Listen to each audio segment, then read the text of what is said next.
Hello. Mars is late again and I have to close my door. Oh. Oh, there she is. Oh.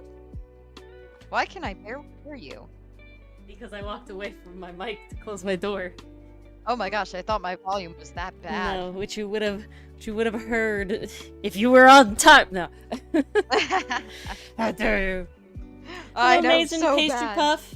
Hello, Jawline Jim. Amazing Pastry Puff. Jawline Jim, hello, welcome. Alright.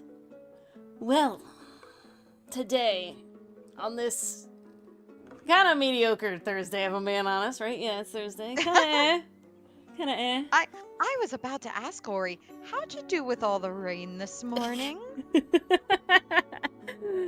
So I drove to work, and I'm doing my thing, and I'm like, oh, please don't have an audit. Please don't have an audit.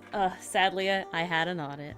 And so I drive over to the busiest section of my territory, you know. But, I was right near the park. My parents were like, oh, you're right near the park. Go check it out if you have time. And it's like, oh, I don't know, because I pull up to my spot, and immediately it's like, yay, Pastry Puff! So good. Oh. Now you have that, too. Yes. Oh, God, I just breathed Ori, wrong. don't die. I breathed wrong, like an idiot. Ugh. And then Don't do that. I like That's pull up. Bad. Nice, Mason, very nice. Ooh, I hope that's the weather's very nice, good. Mason. Do you go to the boardwalk? But I was like, oh, maybe if I can, but I immediately pull up to the location, and they're like, oh yes, 18 blocks away, but in the same section of the place is another job you have to go look, and so that's 10 minutes back and forth because of traffic and everything. I was like, okay, great. So I go and I check over there. I check the first location. I check the second location. I come back to the first location. I walk. It has started to rain, but it's not pouring yet. So I take my umbrella because I want to go tell them they can start whenever they're ready. Go ahead, please. And I'm walking back, and there's an overpass, and I'm under the overpass. Downpour, sheeting rain. I'm standing with a bunch of other people. I'm like, I'm already kind of wet, even with the umbrella. I ain't going out there. So I wait around for maybe 15 minutes, and then it lightens up enough where I'm like, I'm gonna make a break for it back to my car because I feel safer in my car. And so I get back to my car, and I have the AC blasting because I'm trying to dry out my pants because it was raining so hard that it was splashing back up at you, right? That is the problem. And so the bottoms of my pants are soaked up to my knee, and it's just it was very, very wet. And so I'm drying out. It lasted for an hour. And so sadly, I could have probably gotten home an hour earlier if it didn't pour for an hour because the crews couldn't work for that hour, which is very sad. But then it was just back and forth, which was just really annoying. So it wasn't easy as it could be. And then they finished up, and then I got to go home, and I got to see 18 blocks of the park from my car repeatedly. Dang. Yeah, and I was talking. It was so the sky went black. It was. I know exactly what time it started. It started raining at 9:55 a.m. Mm-hmm. And then it was okay, and then it picked up sheeting rain 10:05, and the rain did not start stopping until it was probably 11 for me, and you guys probably got it later. Mars got it after me. And we got it around about, I want to say 10:10, because I had to leave for an interview I had, and I had to actually drive to the place. And I was literally driving my car through freaking rivers. All of the people, there was a lot of people outside flooded because the day was kind of nice. I thought the car was gonna float away. And people were riding bikes and stuff. It's where I work. A lot of people are walking, riding bikes and everything. The amount of people that I'm just God, fucking soaked. I hope you're going home. I hope you were done. I hope they were okay. I hope you weren't going to work because Jesus. The car. That is rough. Oh no, Pastry Puff, that's so terrible. I Oh, remember pastry puff. there's a really funny story. So, I was a Girl Scout for basically all the years you can be a Girl Scout. And my mom was like the coordinator for our, I can't remember what they were called, like our division or whatever it was.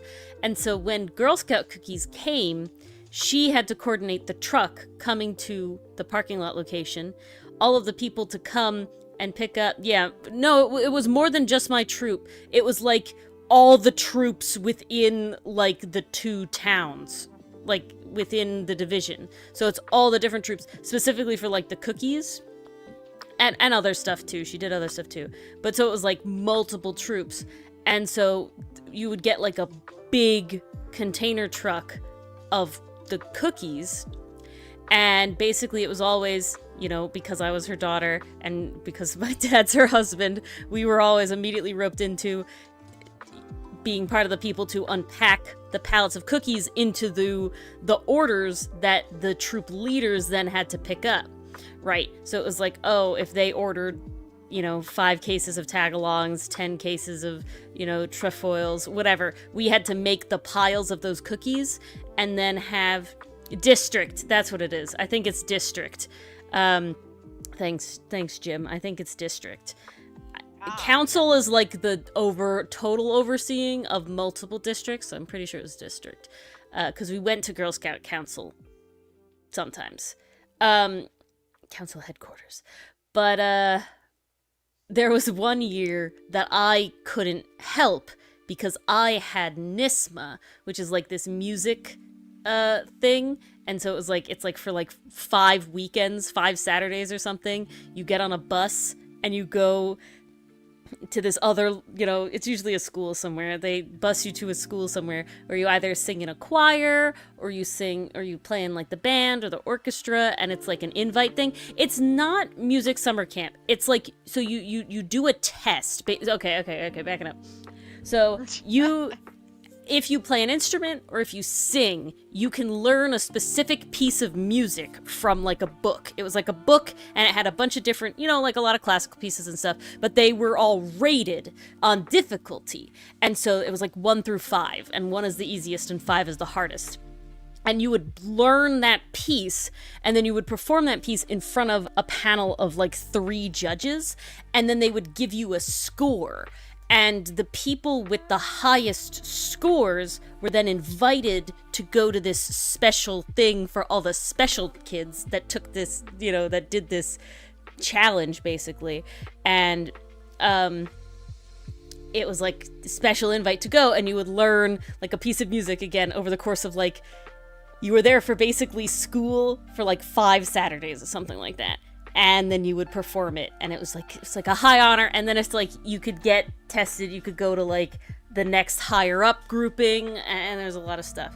Yeah, all the hoity-toity kids. And I only did it 1 year, but this year I was glad I got in this year. I mean, I did the like performing in front of the judges every year, but I only got into the choir thing like 1 year. And I got on the bus, and it was the same Saturday that they were doing the cookies, that they were unloading the truck from the cookies, so I couldn't help. I had this NISMA thing, and it was pouring rain all day long, and my parents were soaked. I heard the stories of my father came home and he had one like quarter-sized dry spot on every layer of clothing.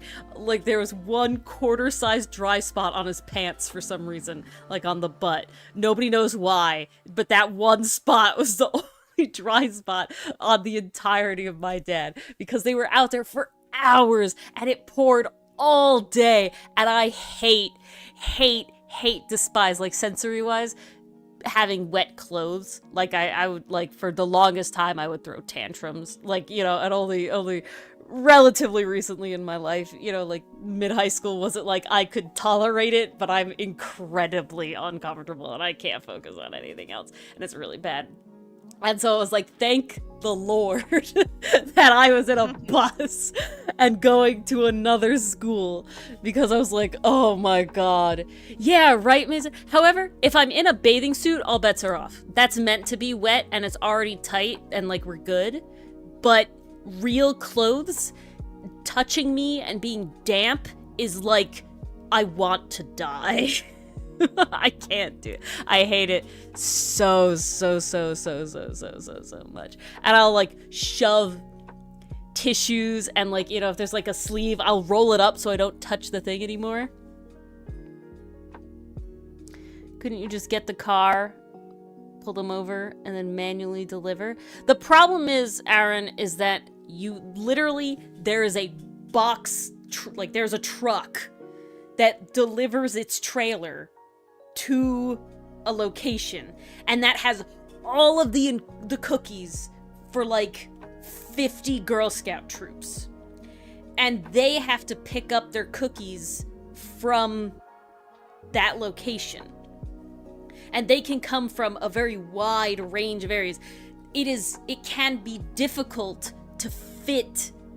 It's like an all-day affair. Like, you know, the people to come and pick it up, and the people who don't pick it up. Like, you have people with multiple. This turns into, it's kind of insane. It's nuts. You have people who have to come with multiple cars. Seriously. Right, you have people that have to come with multiple cars because they just can't fit all the cookies in their cars. Because we're talking cases of cookies. We're not talking, you know, like boxes of we're talking cases of cookies, okay? Yeah. And like sometimes the tower is massive. You're like, literally, it's like no worth of cookies. Yeah, the one person, you can only fit one person in the car because everywhere else in the car is full of cookies. Right, it would not get done. Cookies in the passenger seat, cookies in the back seat, yeah, the trunk, everywhere. It would not get done if we had to deliver them. Because it's just, it would never happen. Because it already, like, with the method that we do. Yeah, no, Aaron. Girl Scout cookies are, like, one of the massive, like, most... Because I'm talking, we had a pretty big district. There's 2 peanut butter ones, Masons. The peanut butter chocolate ones are tagalongs, and those are my favorite as well. The peanut butter, like, sandwich ones are do-si-dos, and they're okay, but they're not tagalongs. And you put the tagalongs in the fridge. Classic. Sorry, so I'm basic. You put the tagalongs in the fridge, and it's cold, and they're just nice, delicious. But yeah, so it's a lot of cookies, and like, it's an operation. And I was just very happy that year it's like all I didn't hands on deck. have to do it. The gods smiled upon me, and I was happy. Yeah, no, it worked out it's pretty nuts. well. But yeah, that's the big rain story. Nowadays it just rains really harsh for like an hour. You don't really get long rainy days like that much anymore. Yeah. Not as hard as it was raining. You know, you get like it. Like I've had days where it's like misting all day, but not like constant heavy rain. Just like constantly rain, because like then you make a tea, you get under a blanket, and it becomes like a nice cozy day. Did you get quiet because of you, or do I have to turn you up? No, I got quiet because of me. My mic had a moment for some reason. Did anyone hear that? Yes, I mean I heard it kind of, but it was definitely quiet. I was like, oh no. I basically, TLDR, I miss long rainy days because they are very cozy and very soothing and good for the mental health. I wish I could have... I mean, back it up. If there was more long rainy days, my job would be canceled more and it'd be nice. That was very true. Also, my boss like called me and he's like, hey, do you want to go to the furthest location that you go to for this job Friday at 8 p.m. for overtime? Oh, and it was like, I'm sorry, I have plans. No. There are many things very wrong with that. Firstly, 8 p.m. Second, 8 p.m. Third, city. really far away. North, really far away. On a live Friday, alone in a Memorial car Weekend on a Friday. Friday. No. Yeah. No, I'm that's rough. sorry. Not worth the overtime. We are winning microwave. Yes, we are winning. Are very much winning. I hope you're doing well as well. I know. We're going through it. Rainy days. That's the beauty of a rainy day. You could spend it outside. You could spend it inside. I don't know about you guys. I find rain very soothing. I am like happy. Hearing it hit the roof. It calms me. I'm happy for rain to rain outside when I don't have to go outside. If I have to go outside, stop. Condolences, Aaron. I'm so sorry. I would be surprised if our Memorial Day parade was canceled, if I'm being honest.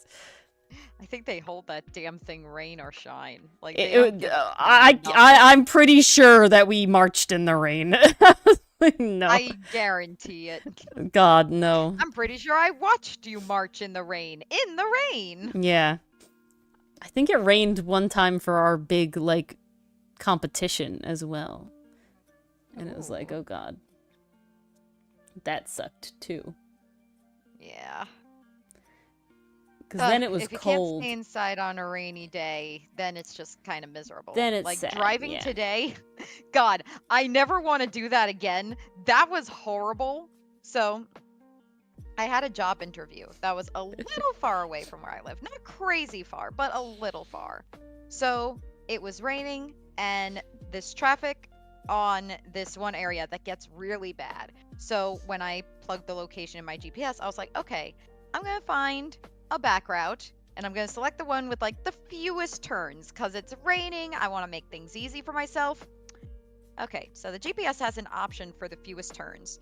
No option for where the lowest roads are. Yeah. Because the freaking route it took me down, the streets were rivers. Like, there was no other way to describe it. It was just, like, straight up wading through a river. My car slowed down so much. Every time I went through, it's like water's flying up on all sides. And guys, this was, like, one of those depot roads where you constantly got the big 18-wheelers, 16-wheelers, whatever the hell they're called, coming down from the other direction. And they're massive. They're kicking up water in all directions. So they come, like, directly PCM. at me and, like, hey, PCM. Everyone around me is like slowing down. We're all taking turns going through the puddle because I think we all feel guilty. Oh, I'm sorry to hear that, splashing PCM. each other with water all over the windshields. I was just like, I feel like I'm being drowned. My and I'm father. Like, this sucks. This is how I die. This isn't fun. I'm gonna drown in my own car in a puddle. I'm gonna drown in my own car or I'm gonna get flattened. There is no in between. But thankfully there was an in-between because I made it to my interview and it went very well. And then when I left the interview, it stopped raining and I was like, yay! Yeah, exactly. But then my phone almost died and I nearly lost my GPS and couldn't find my way home. Oh no! Jeez. Luckily the GPS, okay, this was so funny. This was on me. I forgot to charge my phone last night. I fell asleep too quickly to charge my phone. So when I left this morning, it was at about 37%. Going to the place, it hit 27%. So, okay, not so bad. I put it in low power mode. And, you know, I'm waiting for my interview to start. So I'm like on my phone. I'm checking my documents, my questions and everything. And that takes me down to about like 26 or so. I get in the car after the interview and I start driving. And traffic going back was somehow slower than it was coming to the damn place. So I like freaking was just watching the battery slowly drain as I'm driving. And at one point I hit some like construction that really slowed everything to a crawl. And I'm just watching like 9%, 8%, 6%. I'm like, no, you don't get to do that. Luckily, I was in an area that I recognize and I like jumped ahead on the GPS when I was like, okay, if I make the turn here, I'm on a road I am familiar with. I can just find my way home through there. So it all worked out in the end, but good God, that was Anxiety riddled coming and going. Not a I fan. can imagine. Jeez. Truck was flooding on the inside. Did that happen to you, Aaron? Oh my goodness.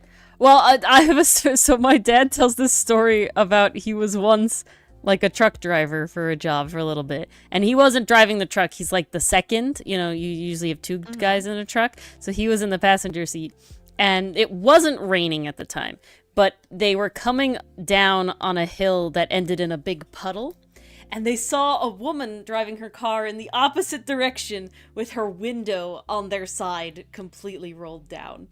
And they're like, there's like nothing they could do, right? They're like gaining speed going down the hill, and they hit the puddle at the same time. And he tells it about how he could watch as she turned and got flooded from the splash of the truck into her car. God. Jesus Yes, Christ. Pastry Puff did their homework. Pastry Puff did do their homework. We are so proud. Sakura is badass and adorable. He's so good. Honestly, he's quickly becoming a fave. He's so quickly good. becoming a fave. He's so good.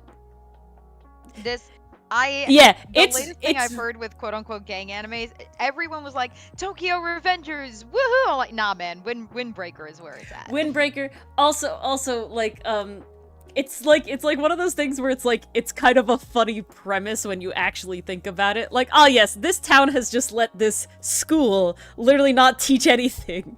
But cool, they're hero teenagers now from like real gang thugs. Right, we're not even talking about like just the rival schools. We're talking about like real gang thugs. I sleep painting buildings, real shit. Yeah, I was like, oh no, they don't learn math and stuff. So it's a really funny concept when you like really think about it. Like, there's no teachers. There's no teachers. Not at all. They just exist in basically what is an abandoned school. But Tomiyama. Yes. Great antagonist. Wait until what is it? 7? I think 7. Episode 7 is we get the other guy's backstory. Glasses. I can't remember all their names. It's There's a lot of episode names. 6. No, I thought 6. Episode 7 is the one that came out today, isn't it? Is it? I think so. I thought so. 5 is just Suo, so that means I'm pretty sure, right? Is mostly Suo? Is it? It's not fully Suo. Thank you for the follow, Seeming Hawk. I think that's a Q. It is a Q. Because I think 5 is Suo and the first half of Sharkman. And then doesn't Sharkman finish up in the next one? Oh, never mind, Seeming Hawk. Oh, I forgot to open YouTube. How dare you, Mars? Ah.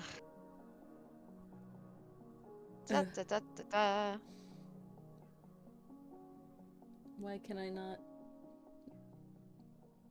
Where'd it go? There it is. I found it. We got there. Well, that's good, because I lost it. Okay. No, we won't give you spoilers. All I'm gonna say is the two main people on the rival gang, so good. Tomiyama, also excellent. Such a good character. Very good characters. A wretched machine. Yeah, the bot is a wretched machine. It's funny. I guess I'm in my brain. I'm like, it's funny how they follow first, but I guess it's because some chats don't allow you to like. You can set it so that only followers can talk. So I guess it makes sense. That it does. Okay. We won't. Oh. Okay. Oh God. Wow, you're Itchy. really. Well, I bet really if Pastry Puff doesn't spoilers. finish it like tonight, I'd be surprised. Like catch up. I would be very surprised as well. honestly, I got another interview tomorrow, and then my plan is to come home and binge anime the entire afternoon because I have not watched anime in over 2 weeks, Oh my and I'm god. feeling the withdrawals. What the hell, I Mars? I gotta. I, Tisk tisk. sorry for having a job. Spoilers, Gandalf. Mason! How could you? Not those spoilers. Mars could watch anime now. No. Nope, I gotta get up early tomorrow. No, I plan to watch today's episode of Windbreaker tomorrow. Basically, no matter what. Hopefully I can watch it during work, but... Oh, I didn't even check. What am I doing for work tomorrow? Let's find out. Ori's very organized, you guys. Alright, let's see. Hey, they don't tell me until like 7 p.m., alright? It's not on me. I just didn't check. And it's easy stuff. And I hopefully don't get an audit again. I mean, knock on wood. I don't think we really said anything spoilery, Pastry Puff. We were more just like saying, it's good, it's really good, oh my god, it's so good. We're mostly saying it's good. There was, of course, as the reason you muted some wait until, but... I mean, Pastry Puff, you know that we make a comic about pirates, so, you can surmise. Oh, nice, Mason. What exactly. season are you on? I know the new season of Demon Slayer came out. I saw some clips. Tanjiro loving being a little brother and you being a disgruntled big brother is all my yes. Like, I need this dynamic. Like, Ori, I don't know if you've seen these clips. I have not. Basically, Tanjiro. Okay. Pastry Puff spoilers for Demon Slayer season 3. Season 4? 4, I think. What? 4. Yeah. 4. Holy fuck. Okay, season 4 spoilers. Yeah. But oh, Entertainment District arc. Nice. Okay, you're in season 2 because Mugen Train was technically a movie. The start even of though that. They divided it in. Yeah, that I don't count as a season. To me, I count that with always Entertainment throws arc. me off. To me, I count that with Entertainment arc. It's like that's part 1, and then we go into like with Tengen. It's like JoJo's. JoJo. It's like JoJo's Bizarre Adventures, where it's like The only thing I'll say, Mason, is like that season 1 is battle tendency and like Jonathan Joestar combined. Yeah, basically. The only thing I'll say, Mason, is that when the fight starts, it doesn't stop. Oh yeah. I tried to watch the entertainment arc. Okay, I was like watching the entertainment arc.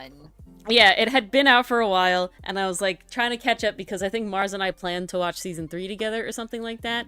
It was something like that. And I was like, okay, I can watch it like a little bit, like, you know, before bed or something. Like, I can, you know, most of the time if there's like a cliffhanger, it's just for one more episode.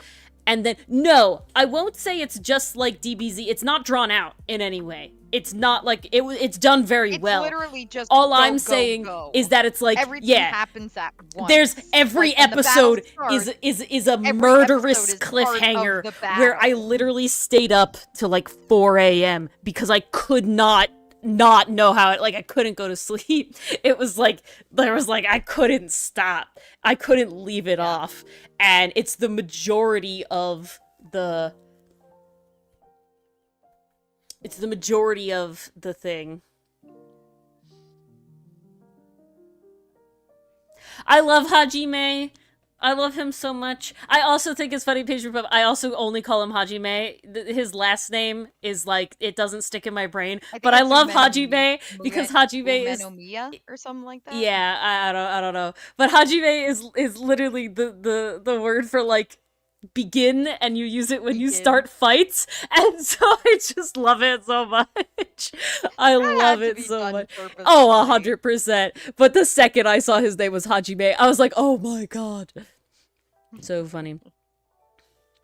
I have a question, Pastry Puff. Favorite character This is a question for where the spoiler line is. Is it spoilers to say what I want to see? Does that make sense? Like, it's like, ooh, I really can't wait for X. Ori talks about her wish fulfillment. Yeah, the things I'm like waiting for. I wanna see happen. Not in like a theory way, even, and just like, I need this to happen.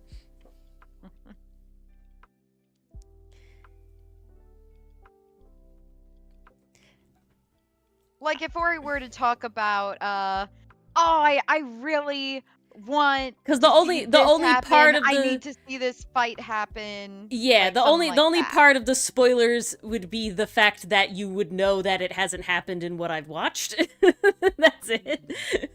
That's what would be the spoiler. It would be like if she wishes for it to happen, it clearly hasn't happened yet. Yeah, that's what I would be spoiling so by that could by saying technically that. Be a spoiler. Yeah. Because then you know, like, what's not what happening. hasn't happened yet, basically. Process of elimination.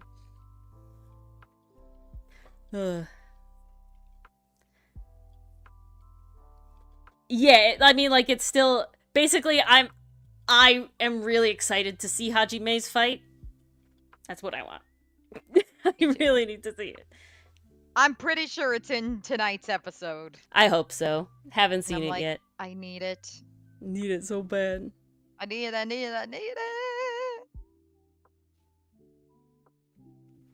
I did watch the second episode of The Amazing Digital Circus this week. I haven't watched any of that. I don't know. It just doesn't. Interesting. It just doesn't speak to me. The most recent one we haven't watched yet. So the one before the most recent watched. I can check. I can check in a second. The second episode is out, Pastry Puff. And it was a doozy. Holy crap. They did some things in that episode I was not ready for or expecting. I like the direction they're taking the themes of the story, though.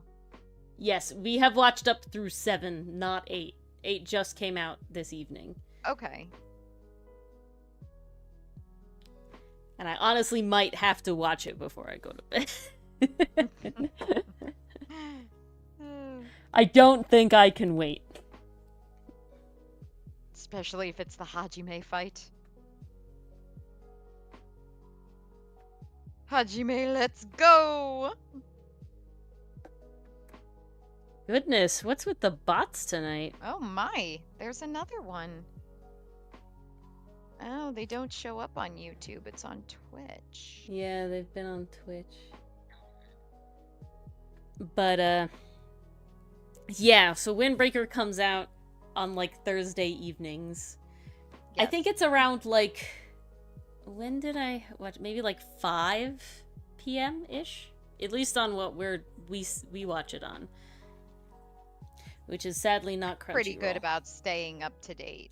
Yes, I'm so ready, Pastry Puff. Especially after that moment in, like, when they're on the roof and you see, Tomiyama has, like, come and, like, and you see sort of that, like, in the black screen, Hajime's, like, aura of blue fire. I'm just like, oh, I'm so ready to watch him fight now. I need it. It's like, yes. The change he has, right? From he's being like, I love my friends, my found family, all my brothers. And then Tomiyama's just like, come here, Mei-chan. And he's like, oh, I'm so ready, Pastry Puff. I'm so ready. I need it so bad.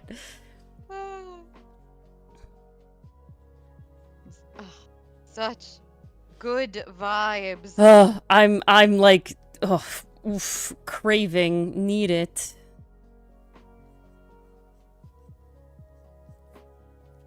I definitely need. I think those can't be that kind of hair. Beautiful. Yeah, I wonder what's with the bots tonight. I'm getting a lot of bots tonight. I don't know. Bots we're just evening. that popular, Ori. Yeah, we are. We're very popular streamers. Everybody knows us.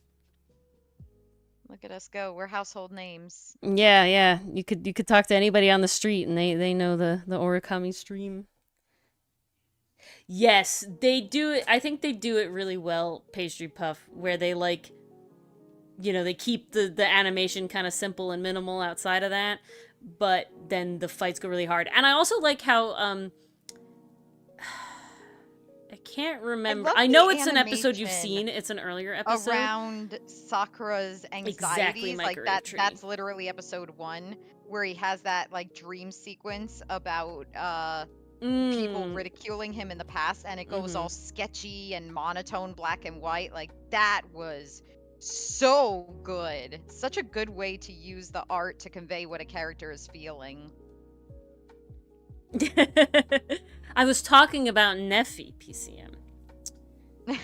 Yeah, the tightrope scene. But Yeah.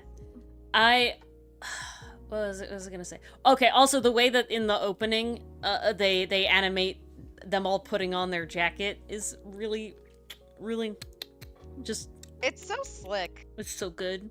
They must have gone to the Free-Ren school of animating clothing. So good. Because, hot damn. But I do like, they do keep the fighting, like they do save the good fighting animation for when it's actually like important, because I know there's a scene, and I know it's in an episode you've seen, I just don't know which one because it's an early one, where I'm pretty sure it's Sakura like fights a bunch of guys, but it basically cuts to them being beaten because you've already at this point established that he was good, right? You saw a little bit of a fight, and then you like don't need to use you don't need to use that animation budget just to show him beating up a bunch of thugs again, right? Yeah. Because then you need to save it for when he's fighting the importance of, all the thugs before Shark protecting Boy the town is the goal, not and the so gang much come the in. fight. Yeah. Yeah, Suo's fighting in the intro. I love how in the intro it transitions between all 4 guys. It's so seamless. It's so good. I gotta say, the one I love the most is I kind of call him Gorilla Man. Like he hasn't even said anything yet. Oh, long hair guy? What's his name? Sue something? We're talking about the long hair guy? That's like Hajime's like the best guy? Yeah, I forget. It's long, so it's hard. I'm looking him up. I always like forget his name. Sugu Shitama, something like that. Him. No, Pastry Puff. So, I like a Sugi Shitama. There you go. Alright, thank you. Sugishita. But, what was I gonna say? My brain died. Oh, in Suo's fight in the, like, tournament thing. I don't know what you want to call it. I call it the tournament arc. Yeah. I mean, when I basically texted you, what Ori, it is. I was yeah, you were like, pseudo-tournament arc. Pseudo-tournament arc, let's go! But it was really cool for me specifically. I took the martial art jujitsu for a long time. 10 plus years, something around there.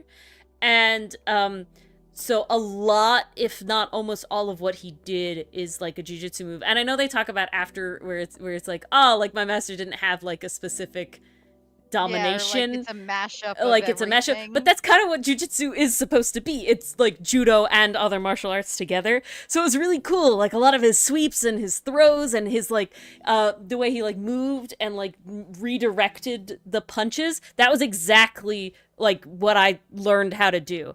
And so it was like really, really cool. He does like arm bars and he did like flying juji stuff. It was like great. I was like every moment I was like, I know that one. Yes. Nice. So that was Ori, really, really cool. Did you learn to smack talk? No, I did not learn to smack talk. That's his master's specific. They didn't nice, teach you Mason. How to gently smack talk someone and talk down to them and make them feel worthless? No, I didn't get the, but in a customer service way, no, I didn't. Part of your training. I love Suo's demeanor though. I love it so much. We have basically ascribed every Windbreaker character to an outcast. We're just like, oh yes, fit so perfectly. They fit really, really well. One of the first things I texted Ori was, Hajime is Milano. He has big Milano vibes. No, Mason. I guess you're immune then, though. Immune to smack talk. That's your superpower. That's a pretty good superpower. Not gonna lie. Yeah, Hajime is massive Milano vibes. Sakura's big Ferrex vibes. I'm really excited. Suo is Sinnet vibes. Yeah, Suo has Sinnet vibes. My one thing I'm really happy about. No, Suo is the Sinnet vibes. Esther doesn't have a perfect like sort of thing, but I can see him being shark guy, shark stomach pills guy. Just being like, you guys are giving me ulcers. Yeah, you're giving Please me ulcers. stop. Oh, I don't want to talk to Milano. Why? Because he's scary? No, just because he'll go off talking about like random other shit. But I'm like using Windbreaker to like study how they fight as well. Instead of like what they show and how they show it. Because I would say it's good Sakura fights very the much how I want. Yugari? Alright, Yugari, yes. Yugari. Sakura definitely fights how I imagine Ferrex fighting. All those sort of like flips, you know, how he's very flexible and all that sort of stuff. Very, very, very. So I'm very excited to watch Hajime fight because I really need to know. I'm also excited to watch Tomiyama like truly fight, right? We haven't really seen him actually fight. Yeah, he kind of had like no, you didn't even see him fight Choji. Yeah, I know. I'm managing Tomiyama because Pastry Puff keeps saying it. Otherwise, I would have had to say Choji. Well, damn, Mason. I'm glad that the dad was very nice, but I'm sorry about the son or the daughter. I don't know. Oh. I'm sorry about that, but at least the father was nice, I guess. I don't know where they got it from then. Wow. I used jujutsu to beat up my bullies. Maybe not the actually. other parent, who knows? Yeah, you're right. That's what I'm thinking about. Because when we first see him, he has just sort of left a wake of the other guys. We didn't see him fight them. So I'm excited to see him fight too. So excited for you to see the backstories, Pastry Puff. I can't wait to hear your thoughts. So good. So good. I'm so glad you're liking it, Pastry Puff. We were both pretty sure you would. Definitely my pick for the spring. Gotta be honest. It's been great. Yeah. No, he's got the crazy eyes. Honestly, he kind of inspired one of the character designs that I've done recently. In a way. It was just too good. How could we not use it? It wasn't even a conscious thing, though. It was like, I'm drawing this character, and there's like, ooh, the crazy eyes work here. And it's like, yeah, the crazy eyes do work here. Thank you, Tomiyama. Exactly. The character told you he wanted crazy eyes. Well, especially the crazy eyes that are like the... You know how like they draw like the other character's eyes with like the pupils and stuff, like they're more clear, right? But then Tomiyama's eyes are like glazed almost in the pupil, right? Yeah, they're flat.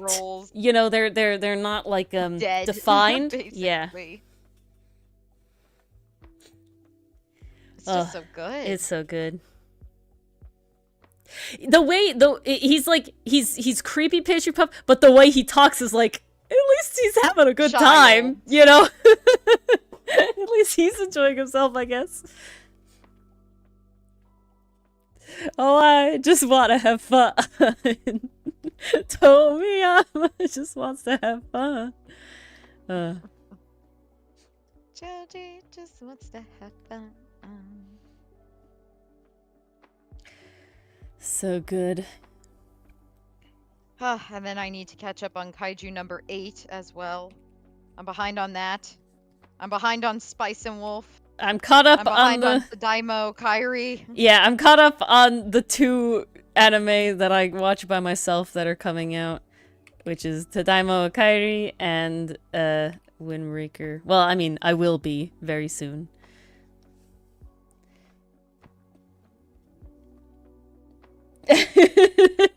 Normal teens don't try to find fun in physical violence. Wait, I mean, they I don't know. This whole group seems to enjoy the fight. Hajime, a fight is a conversation. Listen to what your opponent is telling you.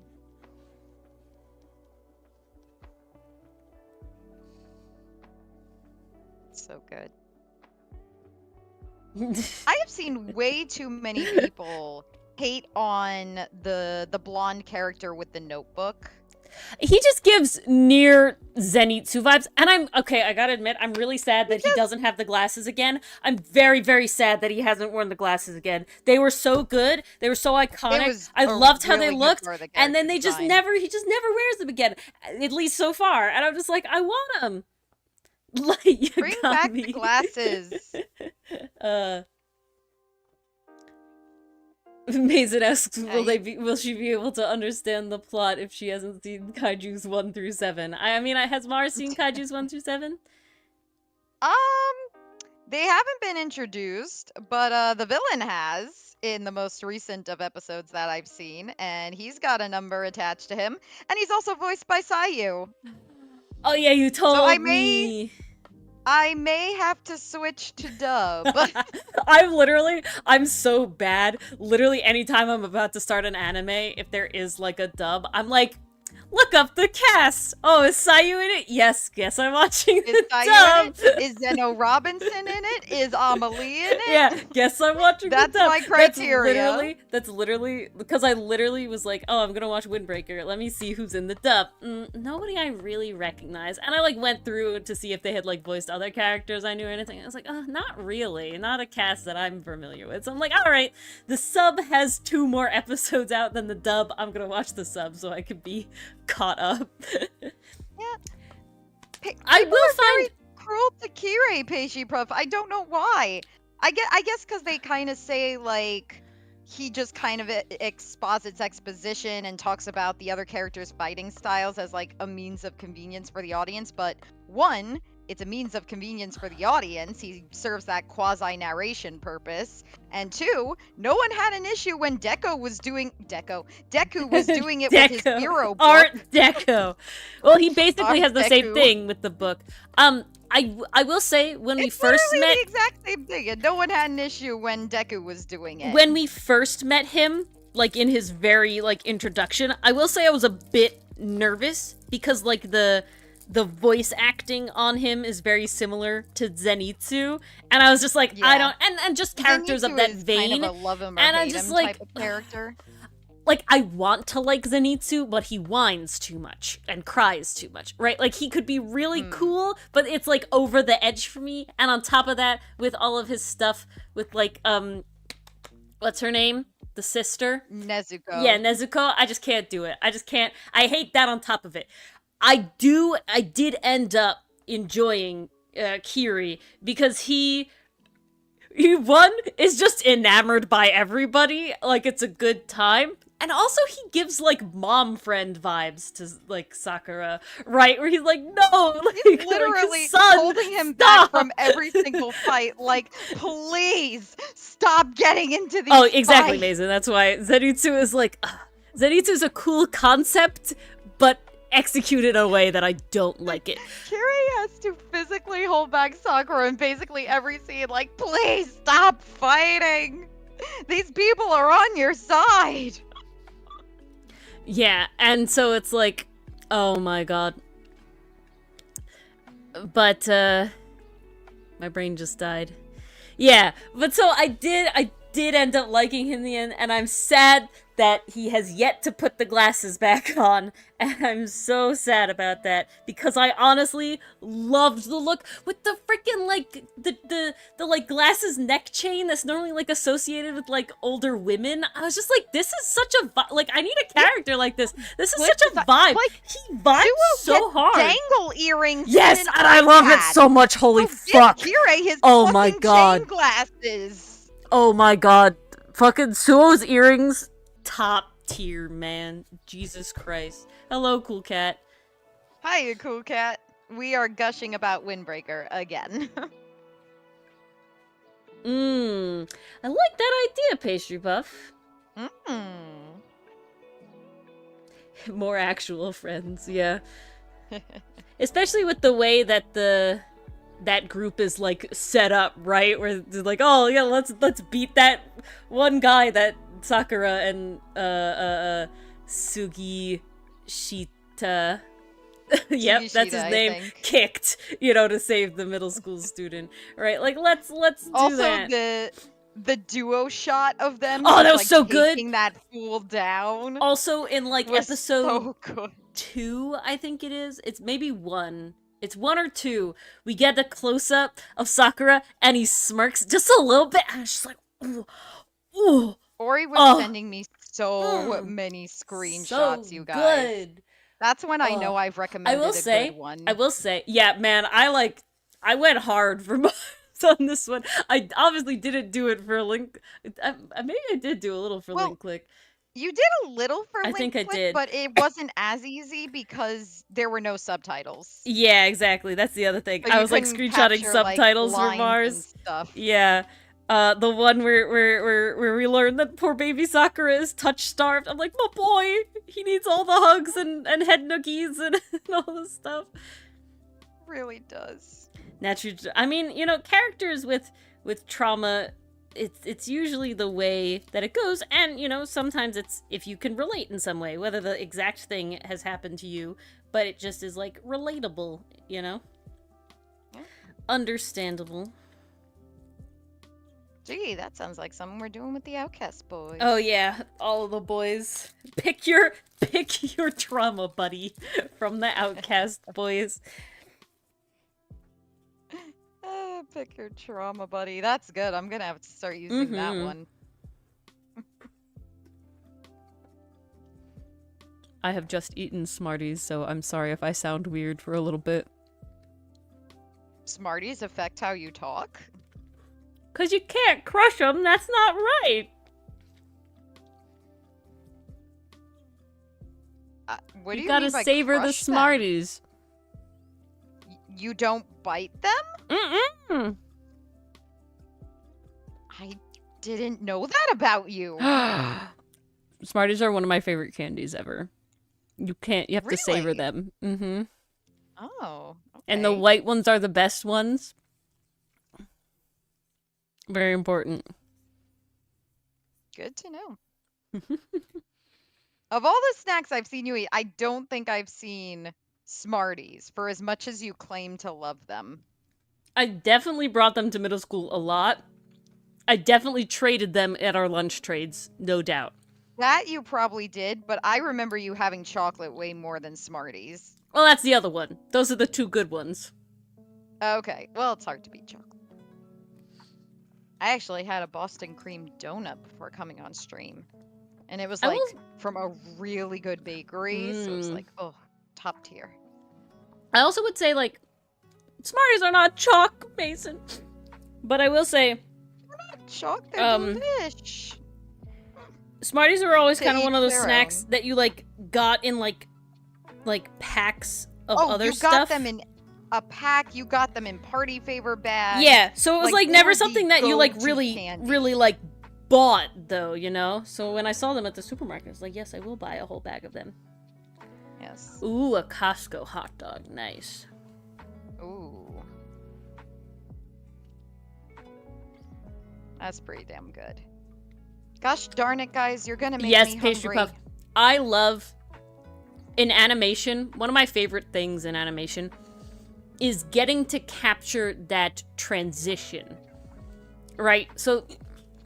That's why I really loved the smirk. Because you had him neutral, so kind of resting bitch face. To then, smirk, right? A little bit. I like, you have his eyes change.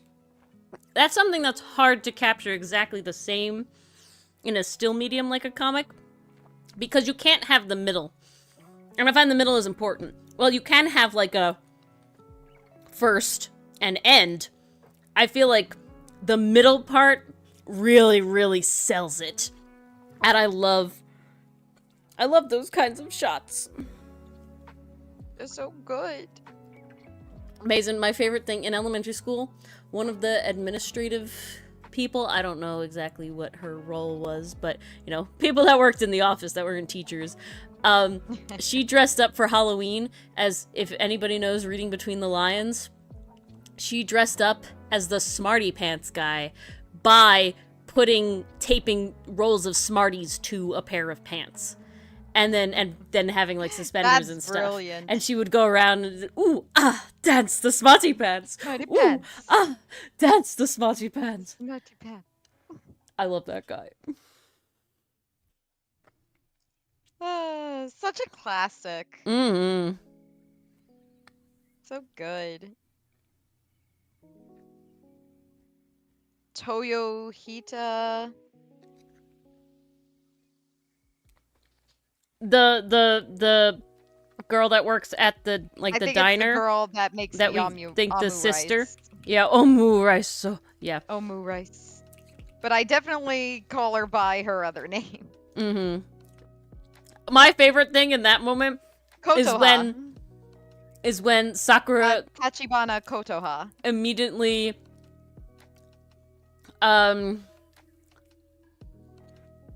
immediately is like, oh, they're dating, and they're like, no, my sister. I'm like, yes, this is what I needed. That's the shit. Thank you for that. Especially him being so proud and supportive.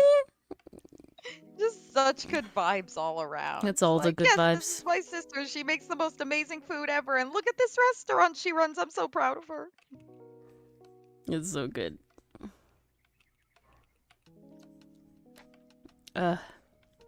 No, it's got all the good vibes.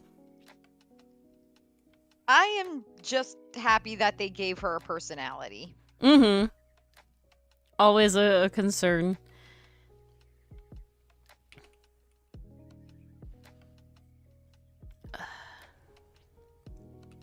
But, I also love the character designs in, Windbreaker, because they're in a universe where it's, like, supposed to be, you know, the real world to an extent. You know, you're definitely not supposed to be fantastical. But they don't have the, like, classic anime, like, oh, random important characters have, like, wildly different colored hair. You know, I think there's one guy we see in the background, and he has pink hair. Or maybe he's in the opening. I don't even remember. There's someone with pink hair. But it's definitely not, like, you can assume that it's actually dyed. You know, everybody else is, like, still incredibly, like, able to be differentiated without having to go the, like, anime protagonist route, right? And then Mars is like, oh, you know, well, like, Sakura has the two-tone thing. That's a thing that can happen! People can have that! Heterochromia! So good. They can, you're not wrong.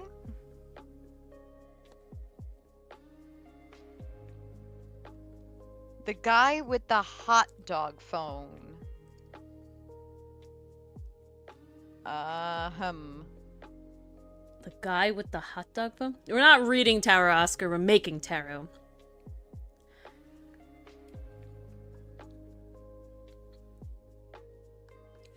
That's funny, Taiga. Yeah, Yep. no, we cannot read tarot. I wouldn't even know where to begin. Oh, with that that's one. wild, Mason. So rare. Oh, that's pretty cool. Pink hair has a hot dog phone. Hot dog phone case. I don't think we've, like, named him in the show yet. I think he's just in, like, a couple scenes we, like, briefly see him. I think he's just kind of hanging out. I'm waiting. Okay, so there's a guy in the opening, and I really like this part of the opening. I don't know why, but it cuts to where they're inside. I think it's like a gymnasium, or no, I think they're actually in the restaurant. And you got the guy with like kind of the afro hair, and he's lifting the weights to the beat of the opening song. And he's like, he has the headband on, and I'm like, where is that dude? He seems pretty prominent in the opening. Where did he go? Yeah, we have all these characters to add. So many. Yeah, do you know if it's gonna be a 12 episode or a 24 episode anime? I believe it's going to be a 12 episode, but let me check. 13 episode. I was so close. Okay. It's going to be 13 episodes, and then we're going to have no choice but to switch to manga. Okay. Yeah. Okay, Taiga.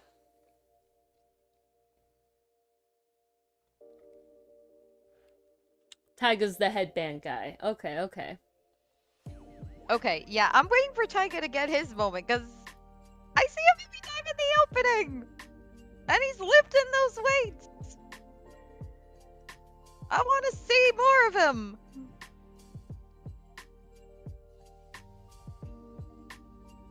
Whoops, that's not what I want. Give me that good character development. I want it. Pink hair guy is Mitsuki. Okay, I remember. I think Kiri mentioned his name. Ah, okay.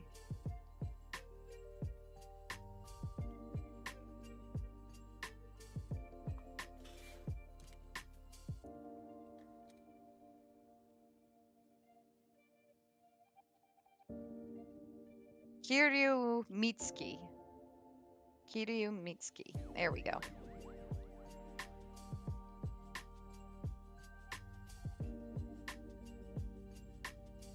Alrighty. Very, very cool. But yes, Suo's earrings, top tier character design. Fucking give me back Kiri's glasses. I need them back. I want them to come back because they were good, they were cool, and they added so much personality to him.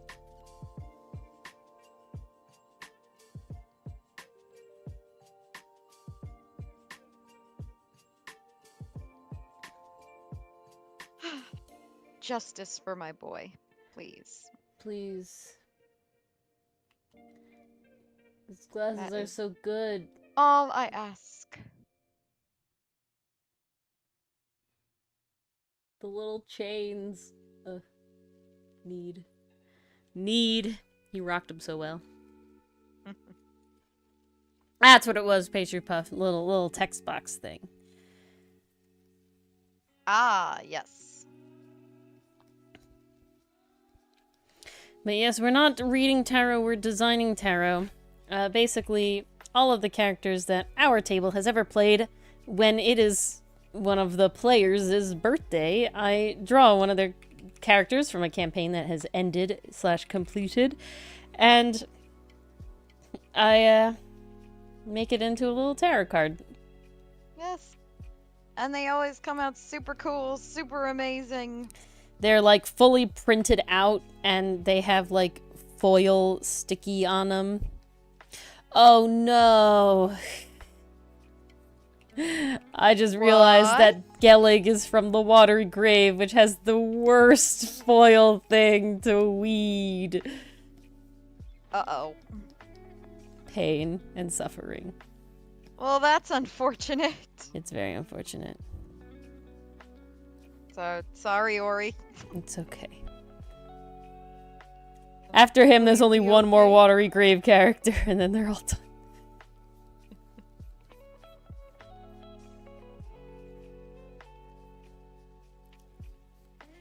You're out of long campaign characters, Mars.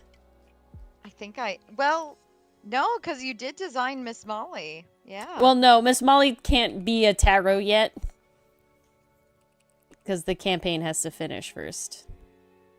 Oh, I see. So I mean, there is a high chance that the campaign does finish before the time I would have to draw her for your birthday, so. Could go one more birthday without having to go to a micro campaign character. we shall see. Indeed.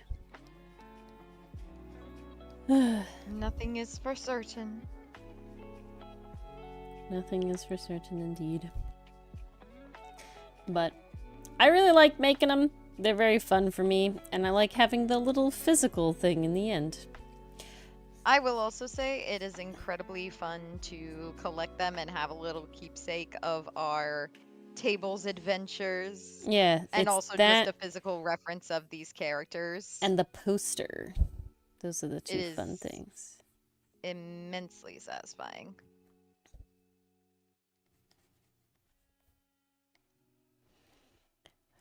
Gellig's Can't go beard. wrong with a good poster and a good tarot. Exactly. Now, they used to be full-on trading cards. If we want to see... But Ori didn't want to drive herself nuts anymore. Well, it used to be... Frankly, I do not blame you. It used to be, actually, that, they were... God, my brain is slowly dying. They were, once upon a time, hand-colored. And that was the whole thing. But... And you guys can imagine what kind of hell that must have been. Yeah, it took way too long, and I couldn't do it anymore. It was so much. Ah, welcome back, PCM. Welcome back, PCM. We're actually talking about the tarot cards now. Yeah. We had to gush about Windbreaker. Though I did love gushing about Windbreaker. I will never say no to gushing about Windbreaker, because it's too good. Oh, thank you for bringing the silly. We greatly welcome the silly. Okay, drawing Munin is gonna be a ride. But feathers, I thought you liked feathers. Sadly, his wings are not out in the pose I have chosen, so it's not the same. Oh, rats. You don't know what to hero forge or do. Oh my goodness. Oh, I'm sure it'll come to you, Pastry Puff. Give the ideas some time to marinate. You mean PCM? Who did I say? Pastry Puff. Oh my Pastry god. Puff don't do the hero forge. It's a I've PCM. been addressing Pastry Puff this whole time. I think my brain just shortcutted in the wrong direction, and I ended up in Albuquerque. Mars, the You mess have of not her. been forgotten, PCM. No. You have not been forgotten. Have What you makes it done? even funnier is I was looking directly at PCM's name. Have you done your druid yet?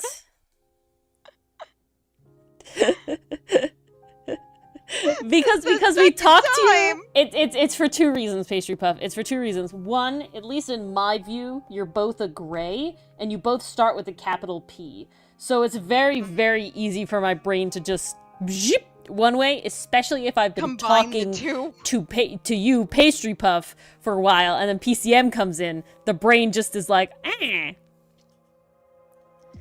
Yeah, your brain Circea. is Waluigi? Oh, she's a ranger. I'm sorry. My apologies. Aha.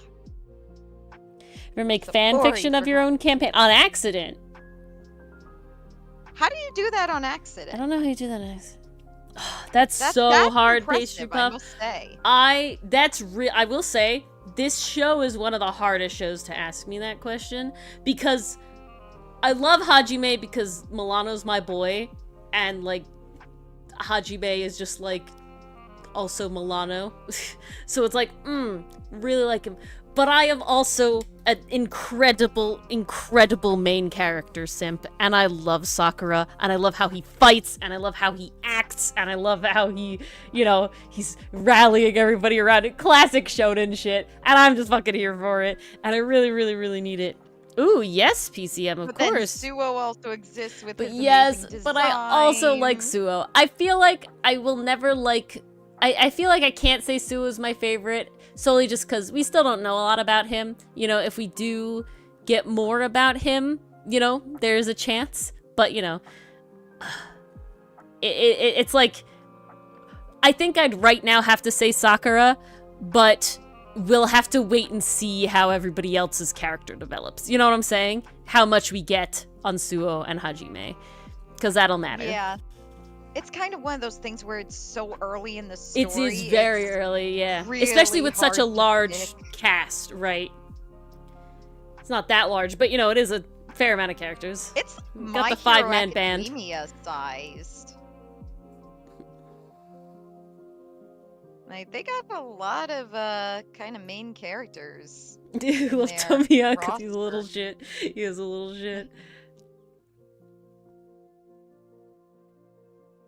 What human bee would wear? I gotta say, Interesting. and I do have to preface, because of spoiler reasons, I think right now, what was the name of the character with the black hair and the glasses who's Choji's right-hand man? I always forget his name. Me too! I just know he wears ghetto sandals. Ghetto, not... Why do I Yeah. always say ghetto sandals? Because That's not Gato right. wears them, I know doesn't that's he? not right. Togame. Geta. What was his name? Togame. Togame. I gotta say, for spoiler reasons, he's one of my favorites. I don't know if he's the favorite, but he is a favorite. Is it really Joe? I completely forgot that. That's kind of hilarious. Yeah, it is Joe. Joe Togame. Wow. Okay. He So now I does got he Gearless does Joe in and what Togame Joe. in what we've seen on him and still what you've seen on him, Pastry 5, he does also do the good sort of like, I'm kind of just like, and then he has like the creepy smile, you know, so it's like, oh, Which is always a fun vibe. I mean, clearly we love What doing works, that with works, our Pastry Puff. characters, so... Yeah, literally, I designed 2 new characters recently, and one of them is basically like, I'm soft, people like me, you know, they're probably endeared to me in my appearance, but I'm a little insane in there, and I have the Choji crazy eyes. And it's like, oh, I didn't mean to make you so similar, but I guess I was influenced. Also, another reason why I'm excited to see Choji fight, because I'm excited to see if it's what I would want this character to fight as.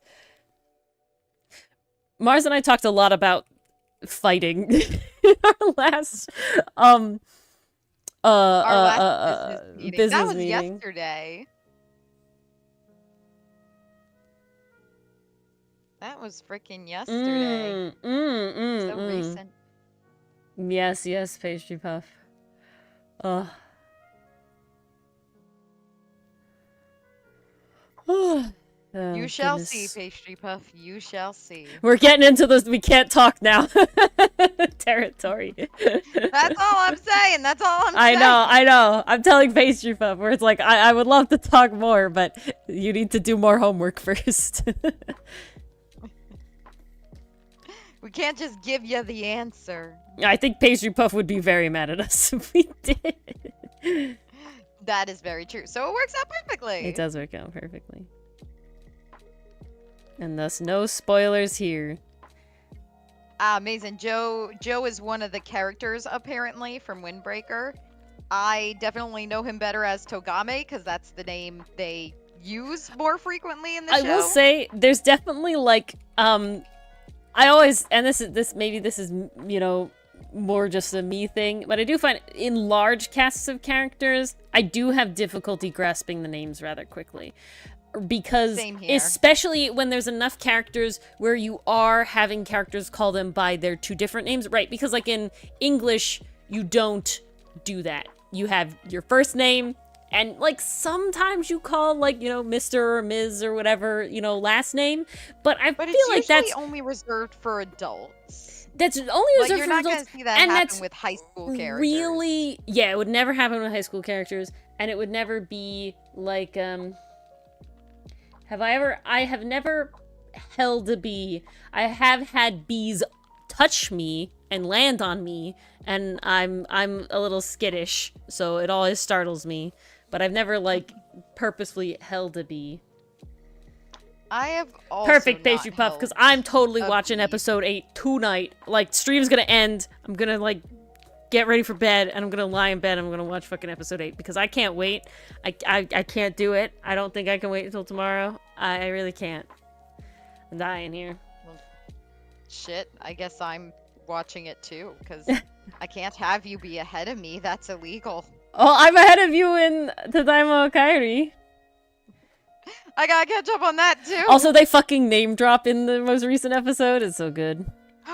Really? So they do the Tadaima and then Okairi, and I'm like, oh yes, thank you.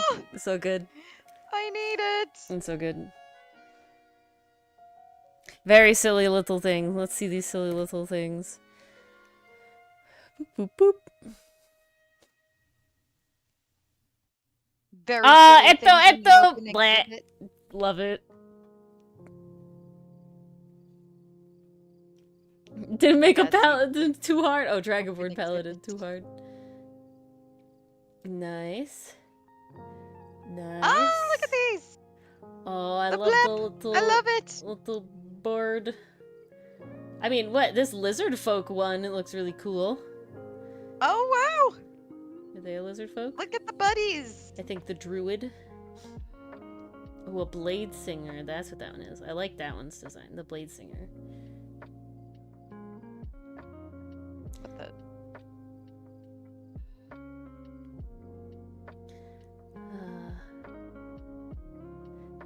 Best friends. I like the looks they have. Get the looks down. Yeah, dying pastry puff, dying. All right. Oh, what was I gonna say? Do you guys want to see some art? Is Jamie in chat? We'll ask. If Jamie's not in chat, do you guys want to see something cool? Something I'm working on? I know I do. Yes, give art. You'll like it, Cool Cat. It has bug and moth vibes. Alright. Art. Alright.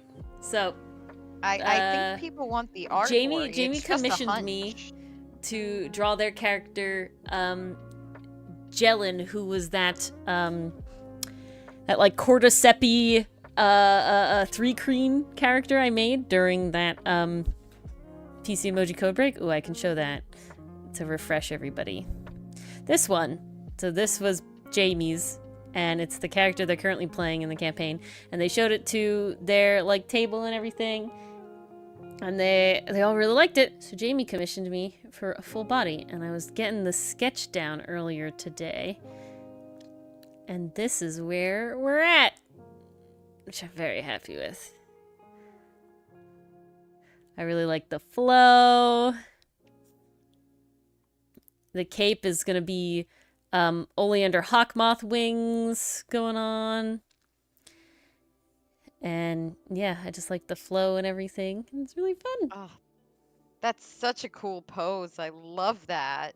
They're casting the spell Wither and Bloom.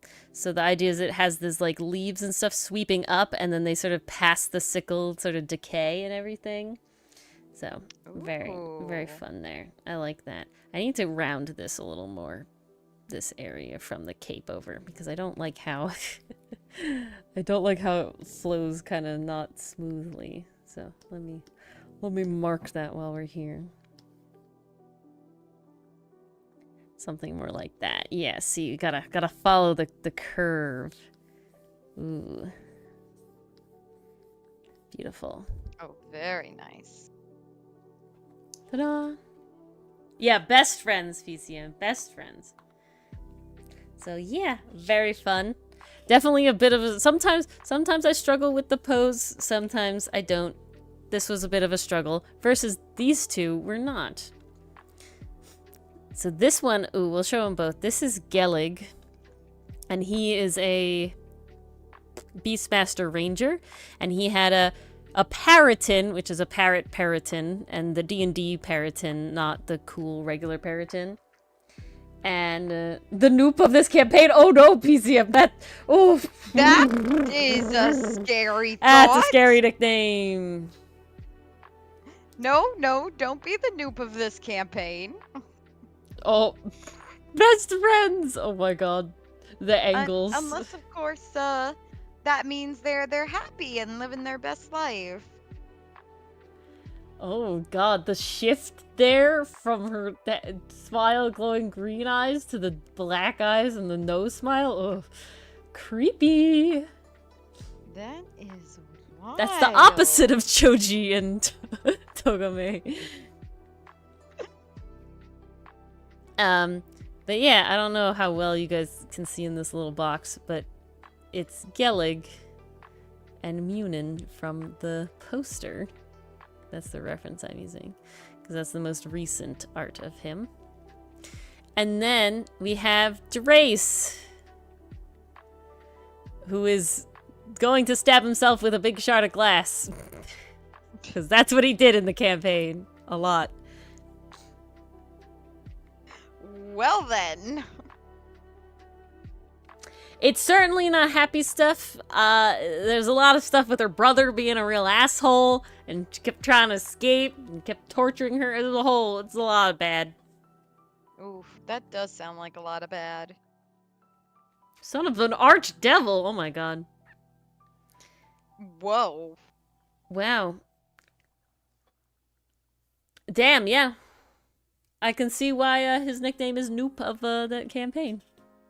Yeah, it all kind of makes sense now. Whew, rough boys.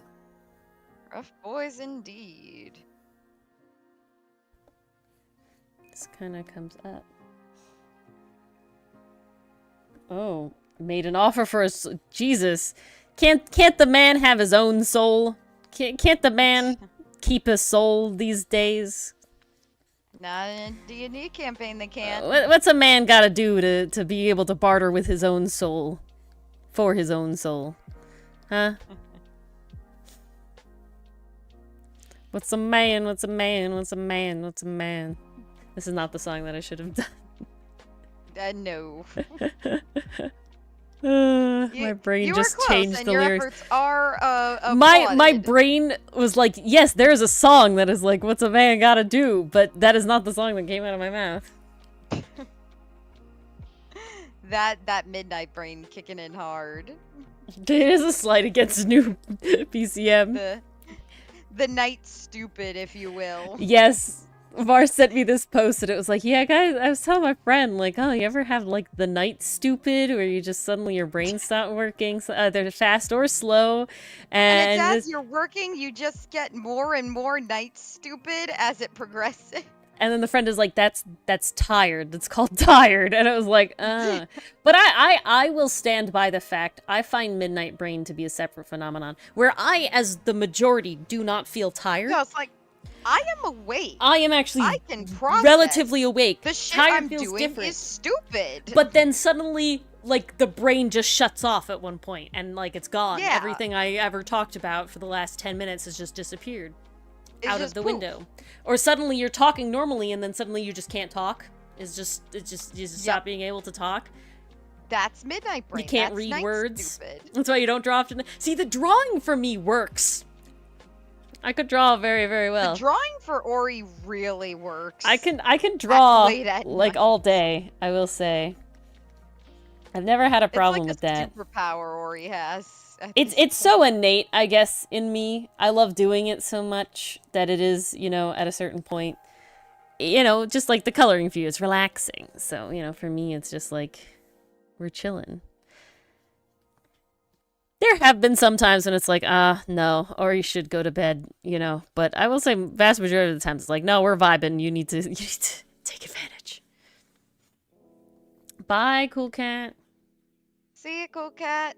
Shouldn't trust any thoughts you have after 9 p.m. It's a rule. I don't know. I do my best planning after 9 p.m. That's when I get suddenly freaked out about all the shit that I have to do.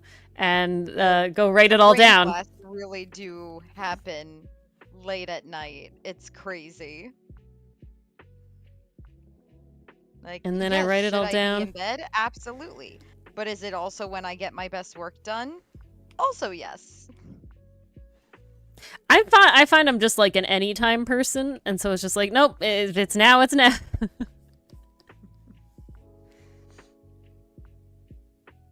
Well, at least your brain lets you create everywhere and anywhere. Damn, PCM, wow. Wowzers. Oof.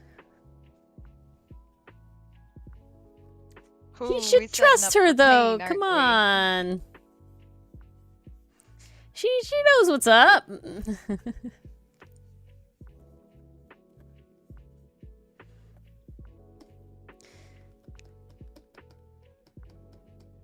Alrighty. I think I need this to be further down and further tilted. I think it still needs to be above that one. Yeah. There we go.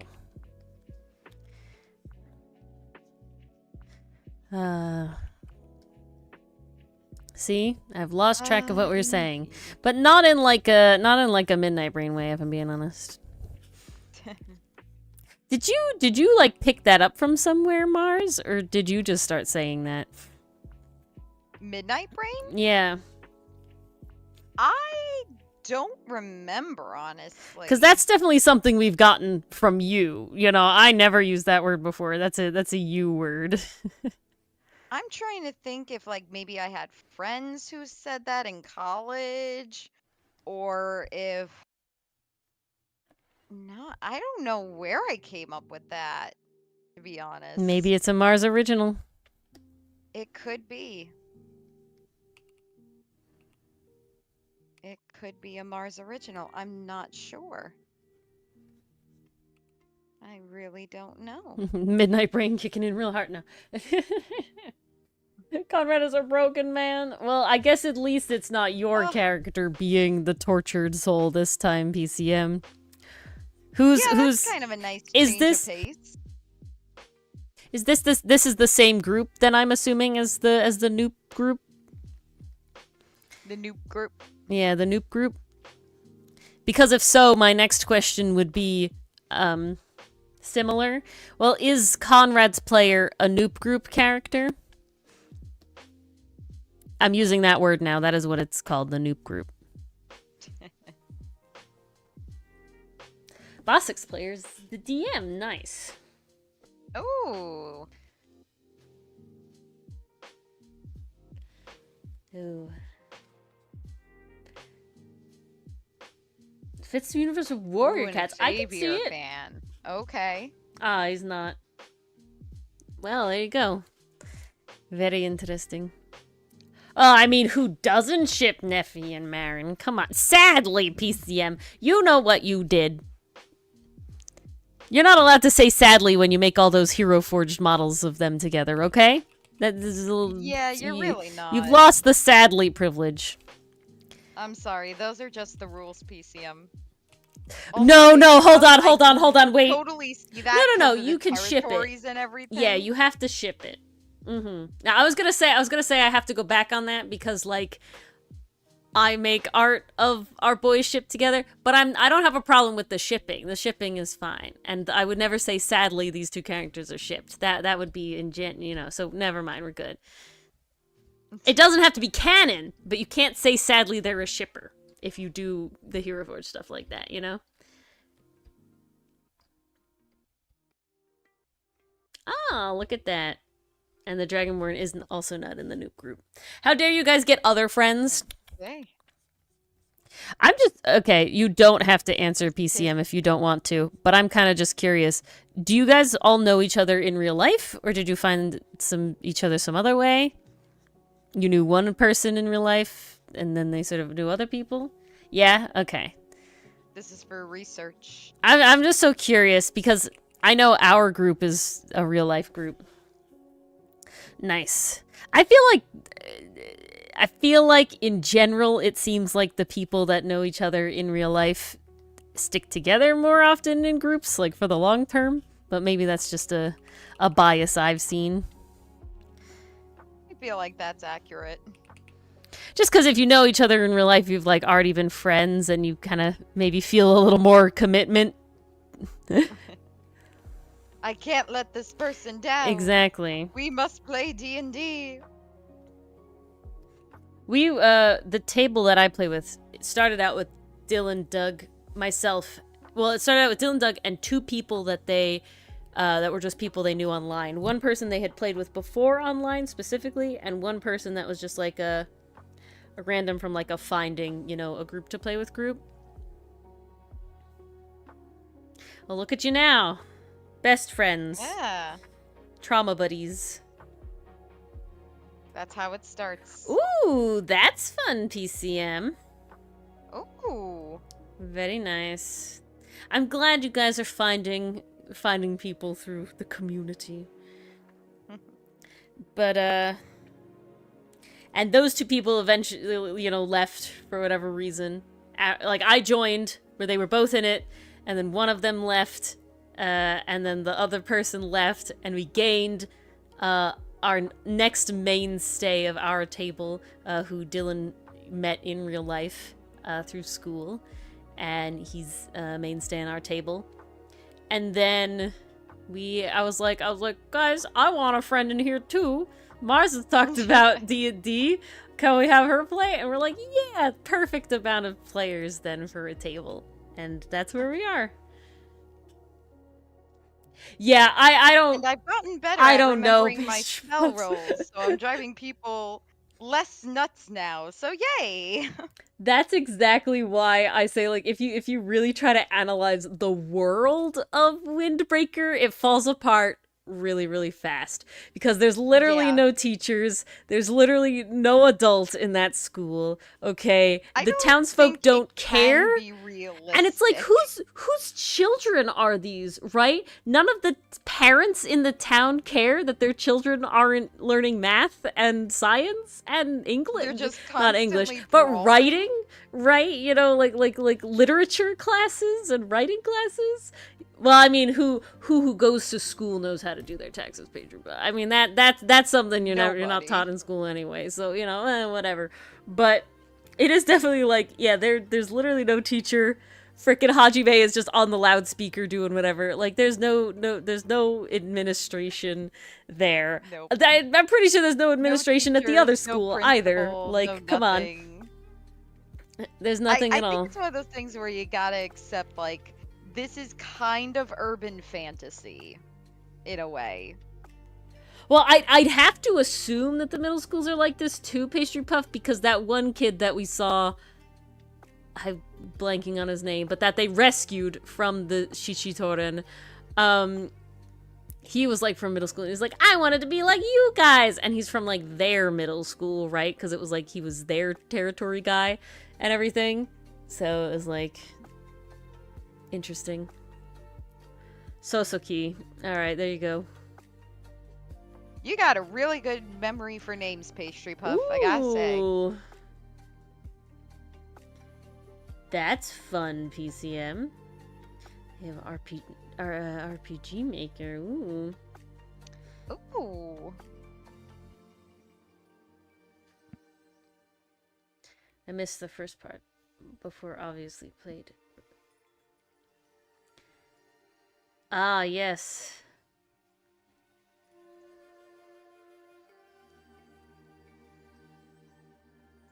Want new plushies because the demand is low. Can we get new plushies? We're going back. Yes, no, PC. They gotta. Zero players and gotta deliver. Give the people what they want. Exactly. Gotta make all the merch. Noop merch. Oh god, that's not a pen. What was it? It was the lasso tool. Oh, okay. Here I am imagining that you grabbed something that wasn't the actual physical pen that you hold. Oh, no. Oh, from niche internet micro-celebrity to just internet micro-celebrity. I'm pretty happy to be niche internet micro-celebrity, if I'm being completely honest. I feel like we've had a couple streams that have been very, very chat active, and if I'm being honest, well, one, cool, look, we're popular, that's neat, but it's also like, I like being able to talk with chat and read chat, you know, like, I feel like there would be... It's just a different vibe when there's so many people around. There would Again, be a not part a bad of me thing, that would be but it sad feels so different if we got so big where I just couldn't do it anymore. I do think it gets overwhelming. You draw the names into your palm with your finger to remember them. It helps. Oh. And then you do it in Definitely never sign tried that language. Very fun. I'm too enamored by the show. I couldn't stop to think to do that. Yeah, see, I wouldn't find them agony. I just find it sad that like a lot of people are talking and I want to be able to interact with everybody and I don't want to miss stuff. But it's just going so fast and you're having like conversations with yourself, which is good in its own way, but it's also just like, oh. It works better for Ace Attorney. I'm more okay with like bigger Ace Attorney streams because we don't fully always 100% interact. But like these chatty like Comic Corner and Drawing and Dragons streams, it's like, oh, I want to be able to participate. Scusi. All right. Squeezy indeed. Look at this boy. Fluffy boy.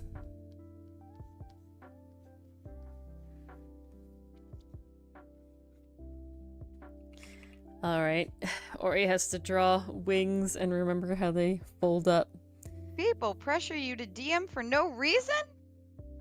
Achoo! For no reason! Okay, bless you. You can stop now. You can stop now. That's I'm it. trying! You're done. You get 2, and then you're breaking regulation. Hate to tell you, that's not how that works. No. It's law. That's very... No, it's really not. No. It's law. No, it's not. You get as many think I would sneezes know. as you need. No. Yes. There's only so many sneezes to go around. Some people are sneezeless, Mars. They need them. Well, this was my quota for the day. I haven't sneezed all day. All right. Fine. So no more. Okay, you gotta promise. Yeah, no, I'm completely joking, Pastry Puff. In my family, we say "bless you" 10 times because it is my grandmother, my mother's mother, has this thing where for whatever reason she will within 5 minutes of starting sneezing sneeze exactly 10 times. I don't know what it is. Really? I don't know what it is. You count them, and that's the whole thing. She sneezes and you go 1, 2, 3, and you count them. So usually it's 10. And so in my family, go "bless you" 10 times. That's really funny. Yep. So that's where that Oriism originates Oh, from. yeah. I think my grandfather would say it to her, and then my mom said it, and that's how it's come down. Down the pipeline. Down the pipeline, indeed. Okay, I don't actually think I'm drawing these feathers correctly because I'm not looking at a reference like a good artist would, but I don't need to do that right now. Are you sure? I'm not doing it right now. So we've noticed. You posted something incredibly silly, PCM? Ugh. So silly. So goofy. Does she have a gun? Silly. Oh, goodness. I just see urban fantasy AU. Like jeans, hoodie, the whole 9 yards. Top tier. Top tier. Okay, Munin. You're feathered the rest of the way. Smug piece of garbage.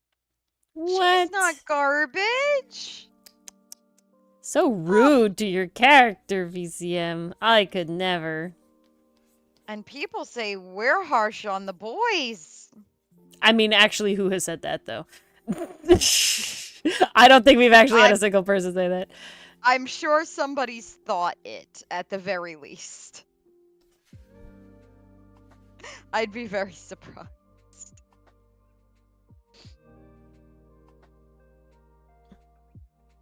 I think they're all like, no, this is the perfect amount of trauma. We have trauma gluttons in our chat.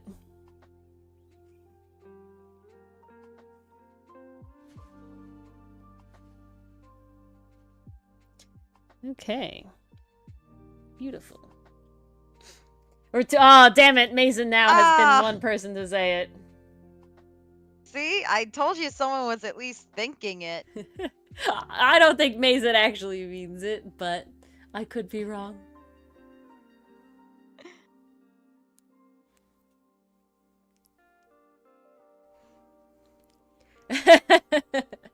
And there you have it, Pastry Puff. Exactly. After we've seen what some of you do to your characters. Yes, we are blameless.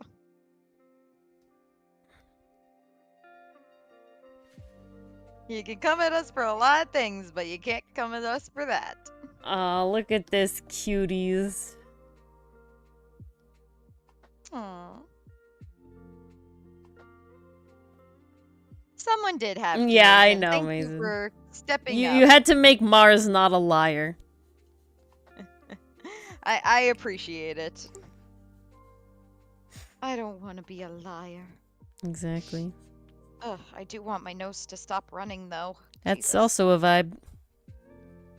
I Oh yeah, my just- car got cleaned of pollen think today because of the down... The rain would help.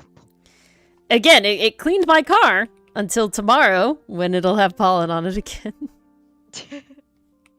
I literally park my car right under a tree. In my Yeah, I have to driveway park 'cause, under an like, oak tree. There is no other place to park. Yeah. I literally can't park elsewhere. Exactly.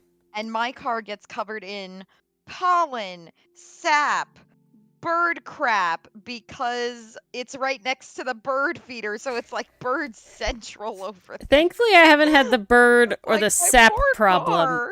because my car is parked under oaks, but it's definitely pollen and oak flowers.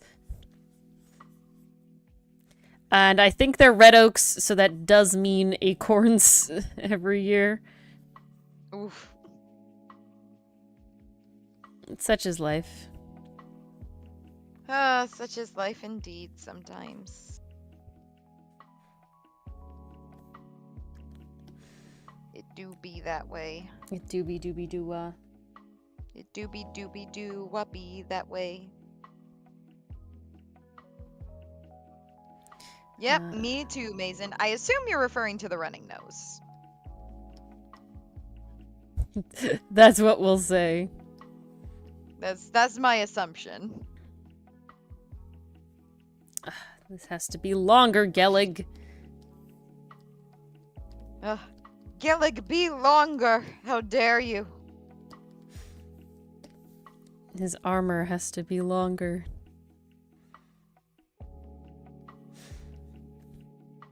Sometimes my nose just starts running out of nowhere. Oh my god, every well, once in a while it's This suddenly be my life. like just the allergies all hit at once and it's like why Yes. why It's like, why now? I'm indoors. I am in my room. This is my safe space, so why am I getting allergy why are you attacks? doing this to me? I didn't ask for this. I never asked for this.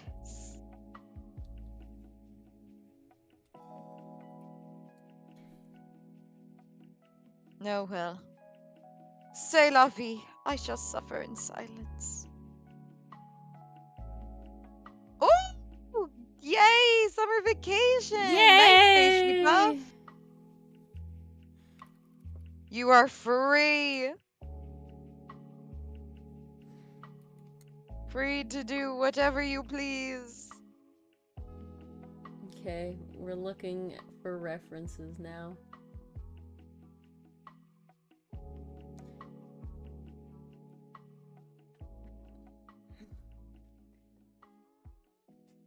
Because we'll do it right now.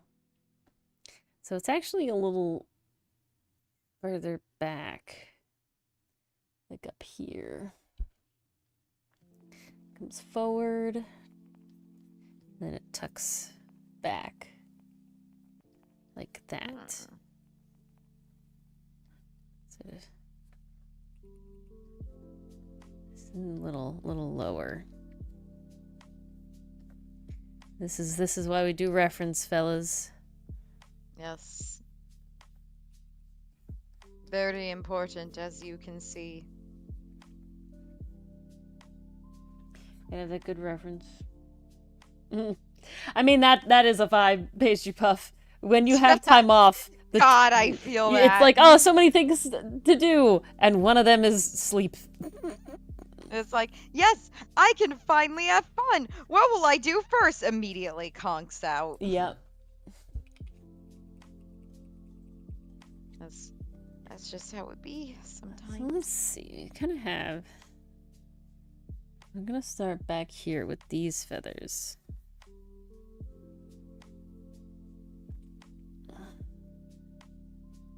Gonna come along.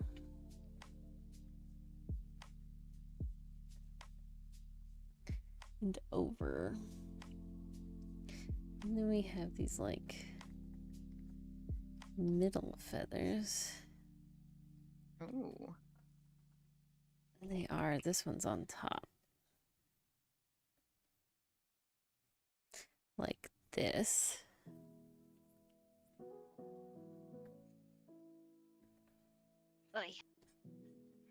Oi. Is my charger. I was bending down to find my charger. I don't want my laptop to die. That won't be good. To charge my laptop. So, Pastry Puff, when you recover from your coma, what's the first thing you're gonna do?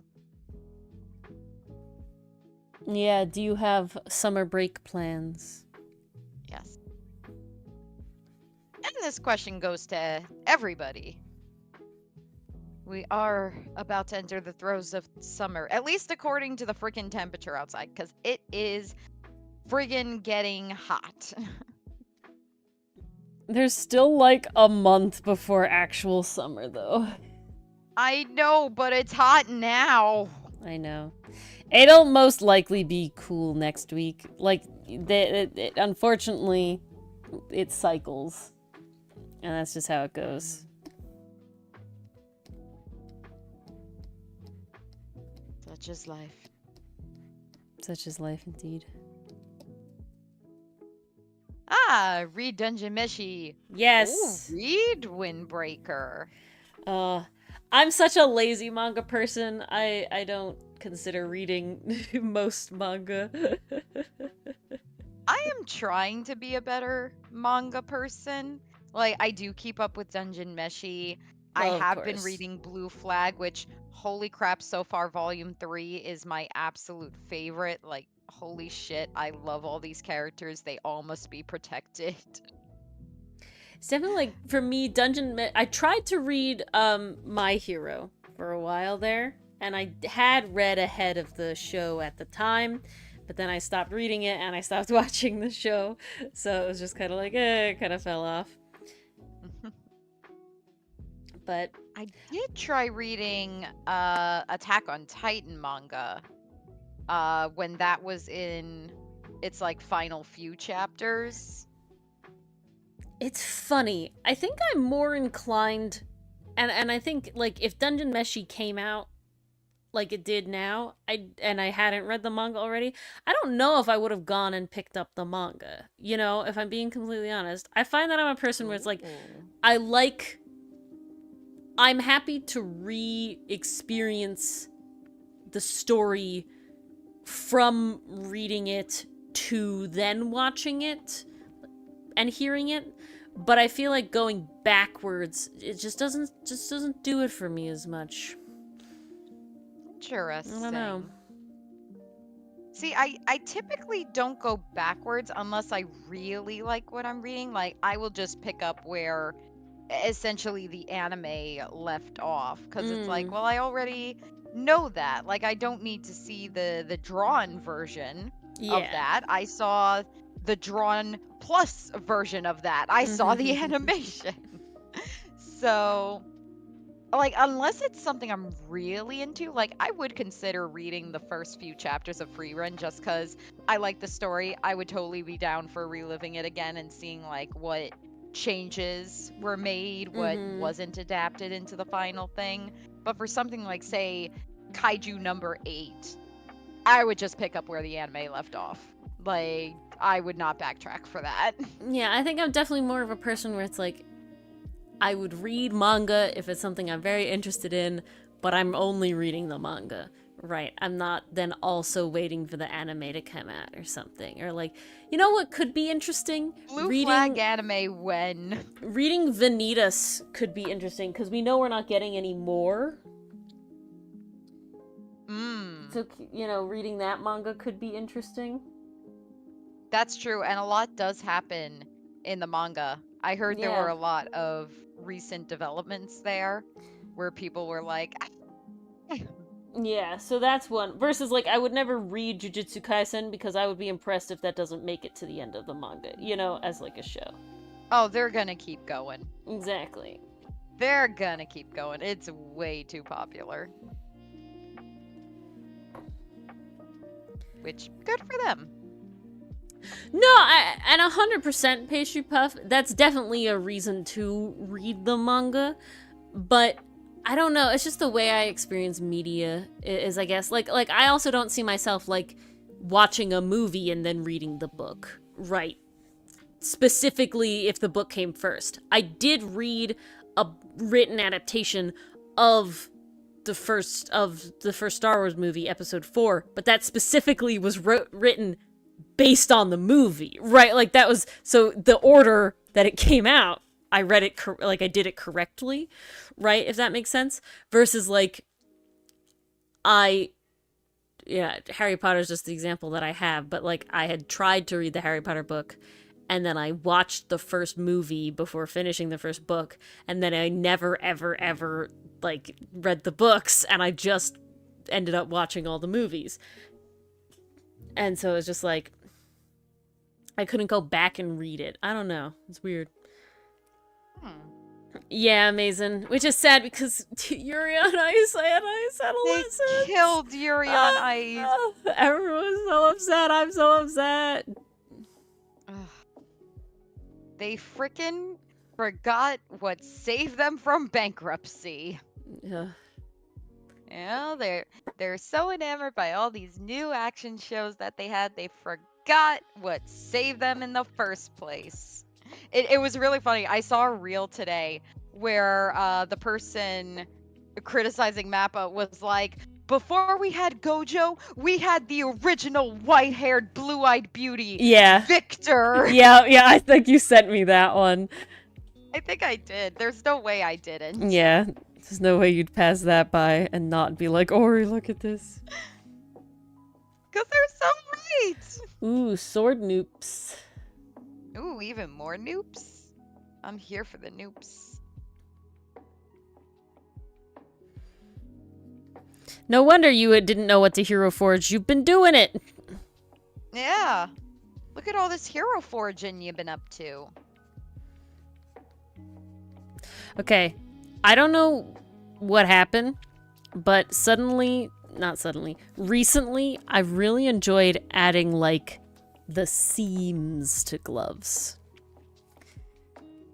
Oh. I think it adds, like, a little bit of, like, this is a glove and not just a hand, you know? I can see that. And I do, you know, by like color. So I have been enjoying that. Nice. Yeah, double sword noob. Yeah, I've been drawing the seams. Double sword. I haven't drawn the seams on Hotsun's gloves. I don't know if I will.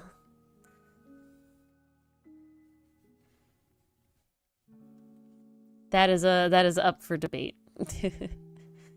That could be a lot.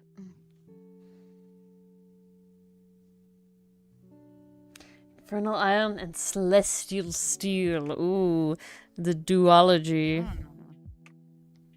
The duology, indeed. I don't like that duology and trilogy don't sound close similarly enough. Yeah, it's rather unfortunate. It's just like hydrolysis and photolysis. It's that sad. One I can't say I'm as familiar with. It always upsets me. It's photolysis and hydrolysis. It's not photolysis, and I'm very upset.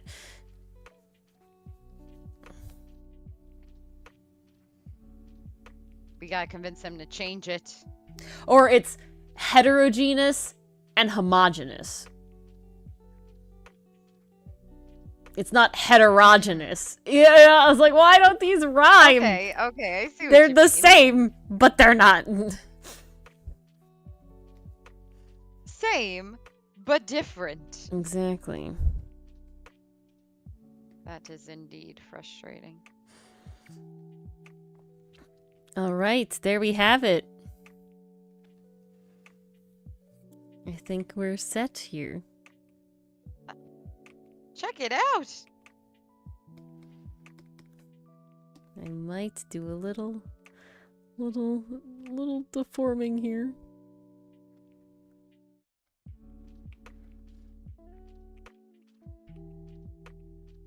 There we go. A little deforming.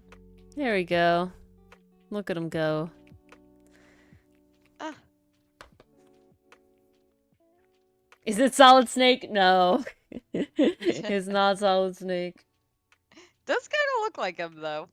Does it? I see it in the side profile. Not so much the specific details. His beard is way longer than Snake's beard. Well, that's why I said this, not in the specific details. I think also the eye patch kind of headband vibe is adding to it. Probably, Tell me I'm 'cause wrong. as we know, eye patches are just good vibes all around. Yeah, exactly. Design-wise.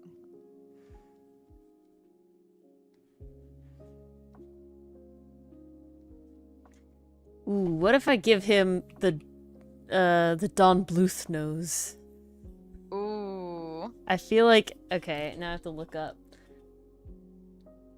Don Bluth This feels right. nose. This is so specific. It's important. Okay, it's not exactly the nose, but it's very, very close. Like, it's not exactly the nose I was remembering, but it is still the sort of like in and then a little jut out. That's what I want.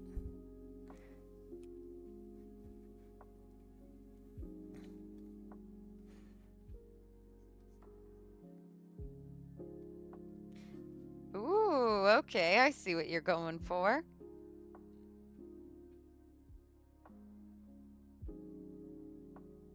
Picking up what you're putting down. Yeah, there we go. Something like that. Because I don't want to ski slope it, because he's definitely got more of like a hook flat nose. So I don't want to like, you know, Don Bluth kind of ski slopes it out again like that, and I don't think that's the vibe. It's got more But of I like definitely see like kind of crooked nose. Well, I like the little indent up there. Ooh, how's that? Ooh, that is very nice. That's it. We did it. That gives it a lot of personality. I like that. Well, it's like I really made sure to have that like in the front view. You know, it was very important, but it's like, okay, now we got to translate that to the side view. All right, Drace, hello. There he is. Onward and upward.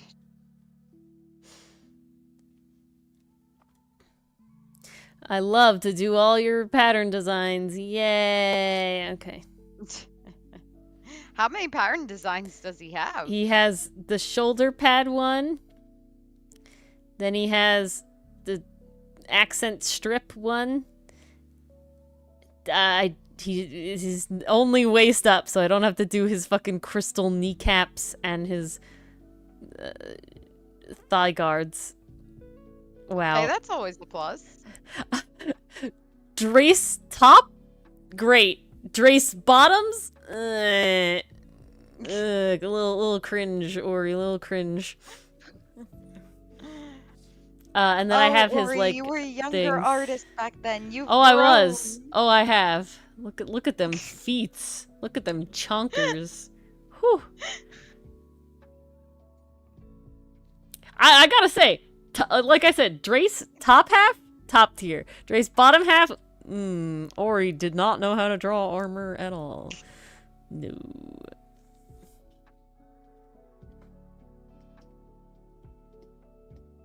But we have this lovely boy. A soft boy trying not to be soft, as I believe Dylan put it.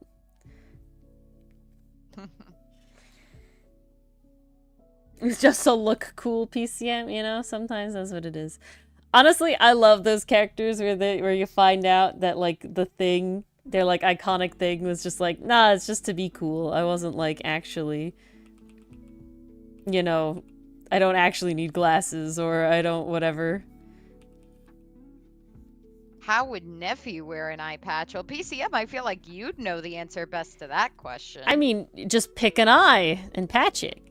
I mean, in anime, don't they have all those eye patches that, like, they're more like bandages? They're like adhesive somehow? You could pick any eye that you want. They don't, like, they don't have to have straps, so you just slap one on there.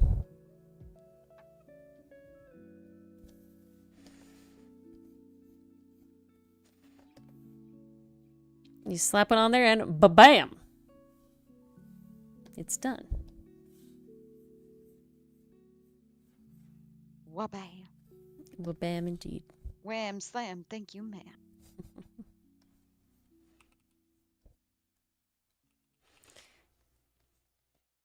Drace is one of a very early digital art ventures of characters that I did. I think he's the only third digital art character I drew.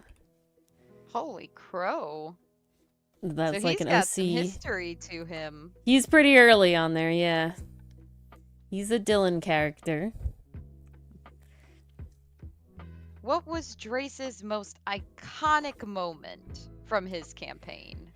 So the one that I'm drawing him with is basically, so the campaign is called, I'm blanking apparently. The Stars Above, that's what it's called. It's called The Stars Above. And basically the premise of the campaign is that we allowed some windows to other planes, mostly the Abyss, be shattered that have thus opened like a portal to the to the plane, to our plane, and, you know, demons and shit are getting out. And so we have to fix it and save the world by collecting the shards, and I think there's 6 shards.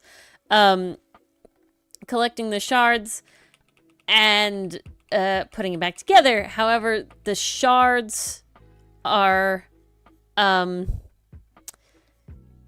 kind of like try to mind control you, and in order to find where the shards are, you have to look through the shards by touching one of the shards in this box we kept. And so the only way to sort of help the person looking through the shards was to ring this bell to try and ground them with where they are. And that was my character's thing, because you had to have high wisdom to do it. I rang the bell, and so his card has him with the bell. Once we got the shards, we had to, like, destroy them, I think is what it was. And the way to destroy them is to basically, like, stab yourself with them and absorb them into your body. And like take on the burden, basically. And so Drace, and when you did that, you lose, like, your maximum amount of hit points that you could have decreases permanently. So Drace was kind of the squishy, he's a sorcerer, so he's like already kind of squishy, hang in the back kind of guy. So he was the one, and he wants to be the hero. He very much wanted to be the hero. So he was the one that decided that he would be the one to stab himself every time. So that's what this is. It's him referencing his heart and stabbing himself in his heart with the shard every time.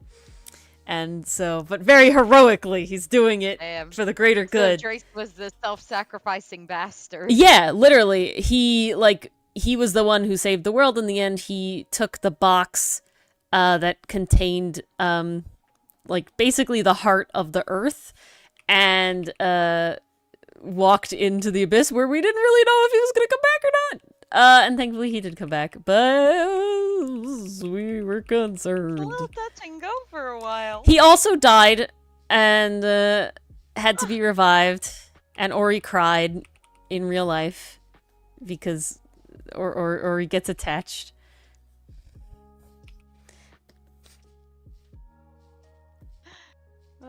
Poor Drace. But he came back. And so it was all good.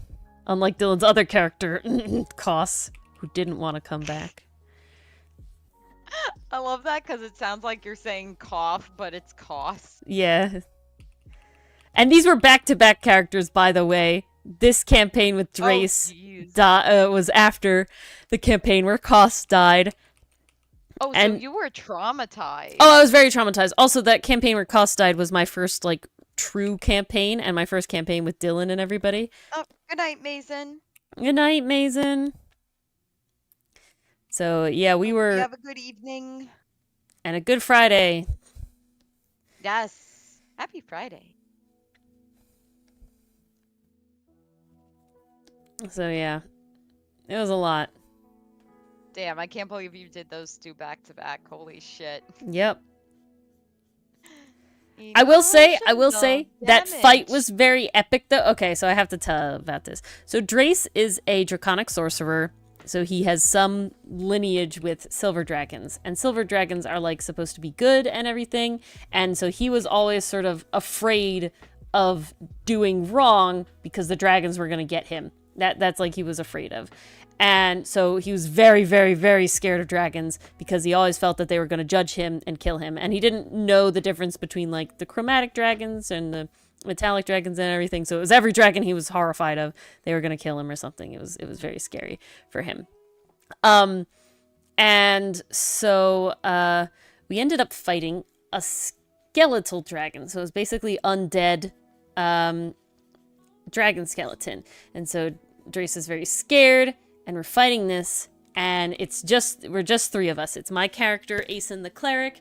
It's our friend's character. Yeah, exactly, Pastry Puff.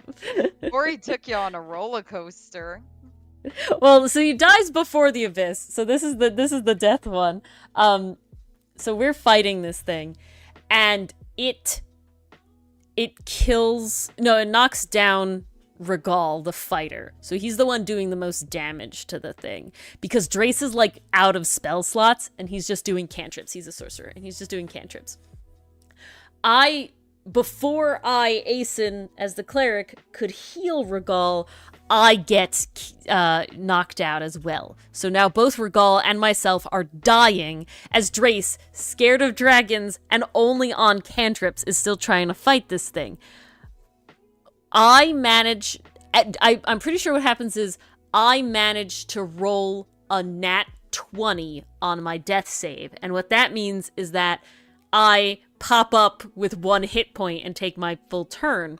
And so with that, I managed to heal Regal because he's the one who can kill it, basically. Like, he has the firepower to kill it. Before Regal can kill it, Drace gets knocked down as well. And I am far from him. We're like very far separated. So I'm trying to, make sure Regal stays up to kill the thing. And I'm running over to Drace. Before I get to Drace, I'm pretty sure what happened is Dylan crit failed one of his death saves. So that's an automatic fail to death saves. And then he failed the next one, and he died before I could heal him.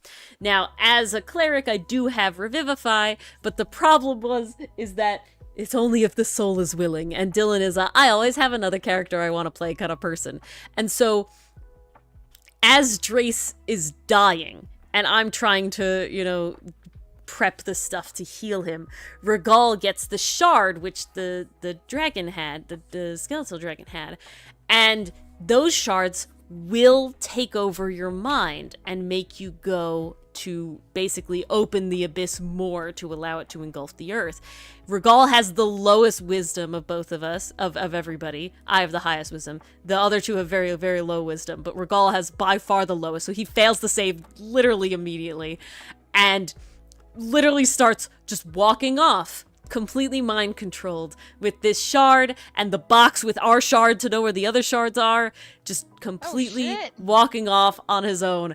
And I'm like trying to revive Drace, and I can't remember what happens, but it's like, okay, like, to see if Drace, like, will come back. So basically to see if Dylan will have Drace come back as Drace or he dies, a thing. I have to basically appeal to his, because I have Speak with Dead, so I was allowed to, you know, rule of cool, sort of speak with Dead to Drace before revivifying him, and be like, I need you, you know, like, I'm Ori, I'm crying, because there is a high chance that Drace will not come back. And I'm fucking attached. I like these boys, okay? They mean something to me. And I'm, like, choking out. I'm, you know, and as Asen, my character is very much kind of like, he was modeled after Bones from Star Trek. So very much like, disgruntled doctor, stop putting yourself in danger. Why do I have to do my job? It's because you keep being idiots, sort of thing. And he's kind of like deadpan. So now with a lot of emotion, he's just like, Drace, I need you to be the hero. I can't save Regal by myself. And I was able to get Drace back, but it was very tension. And he lived. And we lived. And we got Regal back after having to fight dinosaurs on our own, which was not fun. And then we had to fight Regal, which was not fun. That was the whole thing. But we got him back. And everybody was okay. Now that was a wild ride. That's the story. And I'm sticking to it. No. Other fun Drace characteristics. He also was very wary of all statues and would blow them up on sight. No statue was safe from Drace because one time they were living statues. And thus he would make sure that they never caught him off guard.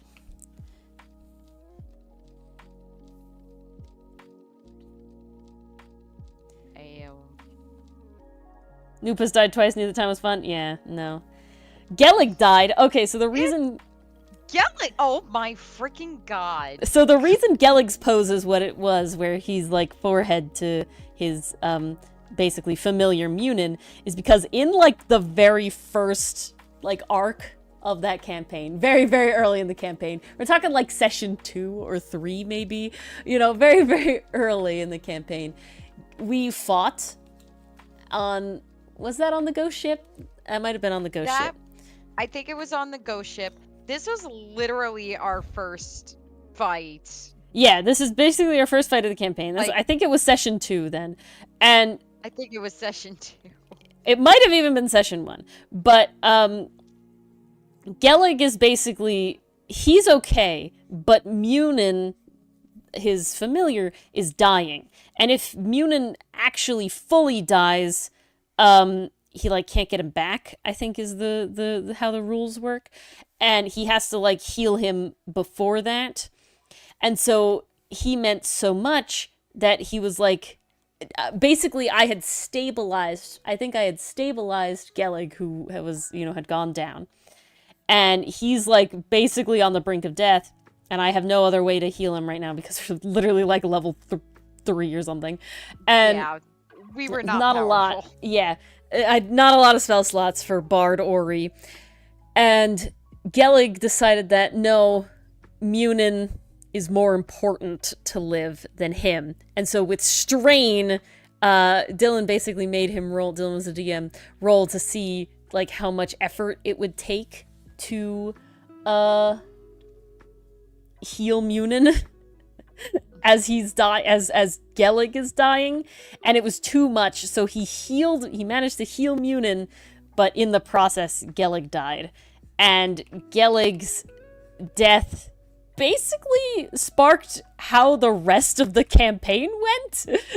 Which was really wild. We did revive him, but we had to make a pact with an evil god. With not the devil, but a demon, yeah. A demon lord. Basically Cthulhu. Basically sure. Cthulhu, pretty much. And, Octopus Cthulhu. Yeah. And so, yeah. And that was Mars's first ever campaign. Yeah. So, I think I actually when that session wrapped up, I think I literally asked you guys over Discord, does that usually happen? Do people die in the first 2 sessions? And we're like, no, that was You guys were Doug being no. Yeah, we're like, no, it was a bit of an outlier. But that's why I made that, that's why I made that his pose. Because to me, the thing that defines Gellig is the amount of That basically was his love defining character that he trait. had for Munin. And so I wanted to capture that. Good night, Pastry Good night, Puff. Pastry Puff. Let us know what you think Sleep of the next well. episode. You know, yeah, sleep well. And do your homework. I think, didn't they say earlier they were done with school? Yeah, I meant our watch Windbreaker before tomorrow's stream homework, as they promised. Oh, okay, okay. Pay attention, Mars. I was paying attention. Not enough attention. I remembered something they mentioned earlier this night. Oh, yeah. That is true. You did do that. I did. Pay more Some attention. No. credit. Alrighty. Beautiful. Yeah, D&D gets wild. I will say we've had a long time since a character death, though. Please don't jinx it. Knock on wood. I think we'll I don't be want fine. Miss.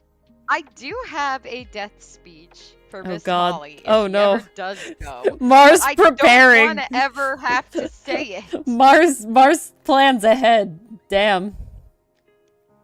Well, because she's the innocent little child character.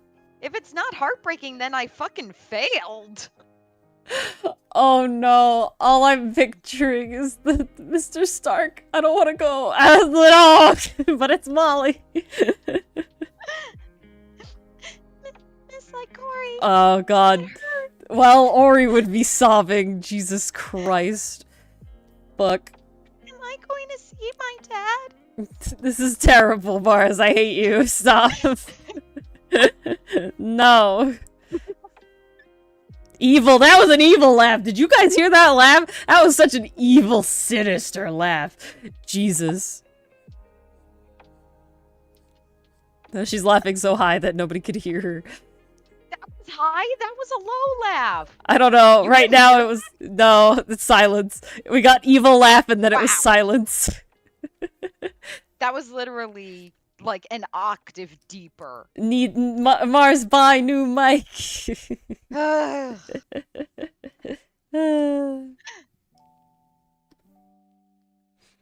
I wasn't muted, Oscar. My mic just can't pick me up for some reason. Sad. Sad times. Sad times indeed. Sad boy days. Ori, please send me the brand of your mic. I need to do research. So my mic is a little higher. It's actually the same brand as your headphones. My mic is slightly higher end. Dylan's mic is what's considered on the like budget mic setting, you know, sort of thing. So his is cheaper. I think his is like His sounds pretty good. yeah. So the difference is that his does. I mean, they both do sit on a desk, right? So they have like a stand, and then they have to sit there, or you'd have to hold it like to yourself the whole time. Nah, I definitely opt for the stand. Well, they both come with a stand. I have a boom arm from other mic-related things I did in college. So I have a boom arm for my mic that you've probably seen. I think I have, indeed. And you can get a boom mic as well. Let's see. Boom mic. Well, yeah, it would be a mic boom arm, and then this is the one... Is this the one Dylan has? Or is this the new one? I'm trying to find the...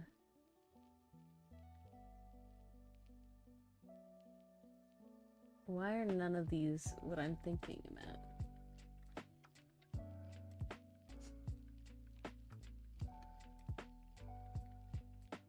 I don't know. I just don't understand why one is much more expensive than the other one. It's not like it's very expensive, it's just very weird.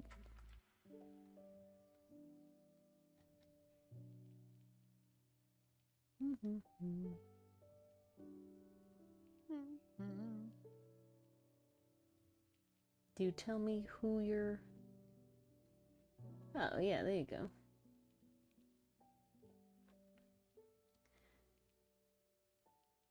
So, this is the one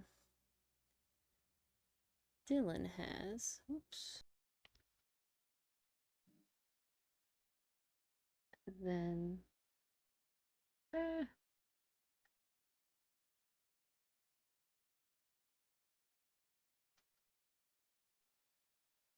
Let's see. Headset mic and the mic. Well, that's what Mars has, but they're usually lower quality mics because of that. Ooh, this is pretty affordable. It is very affordable. It's like I said, that's the lower, you know, that's like the affordable, you know, separate mic, USB mic thing. This one is mine, which is definitely more expensive, but still not terrible. Dylan's been thinking about upgrading to mine. But we'll see. Definitely more expensive. Yeah, no, 100%.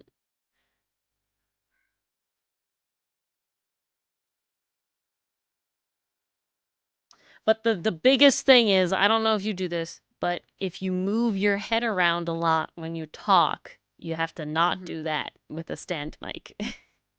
I don't typically struggle with that. Because I know Dylan did a lot at the beginning, and I had to sort of teach him to be like, Dylan, you have to keep your face roughly the same distance from your microphone.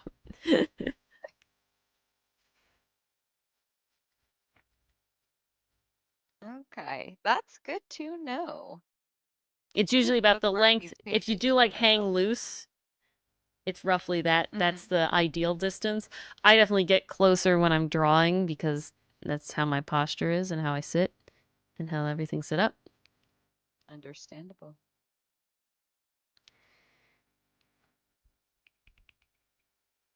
Okay, maybe I'll invest in the budget option in about a month or so. Look at that, guys.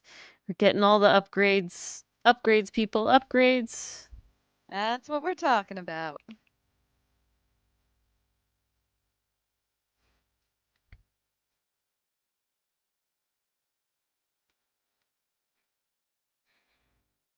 Oh, excuse me. Indeed. I am sleepy. It's Friday tomorrow. Yeah. Got one more interview to go. Oh, snap. Almost done. Oh, snap indeed. Yeah, I'm not doing any more after this. I'm so You've tired. got offers, you know, you're done. I'm so tired.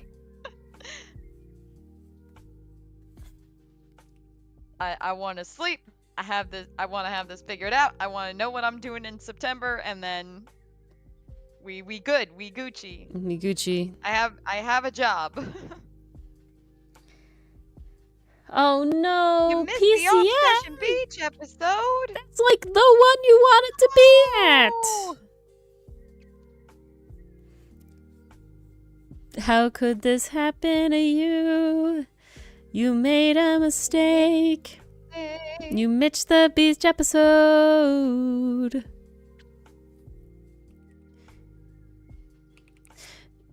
New finna swimsuit with Marin. The ship set sail. You know we want it. We do. I know you want it.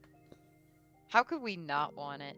Oh my god, so many sailing ships and you weren't there with the Marin and the So I'm disappointed, cruel. PCM.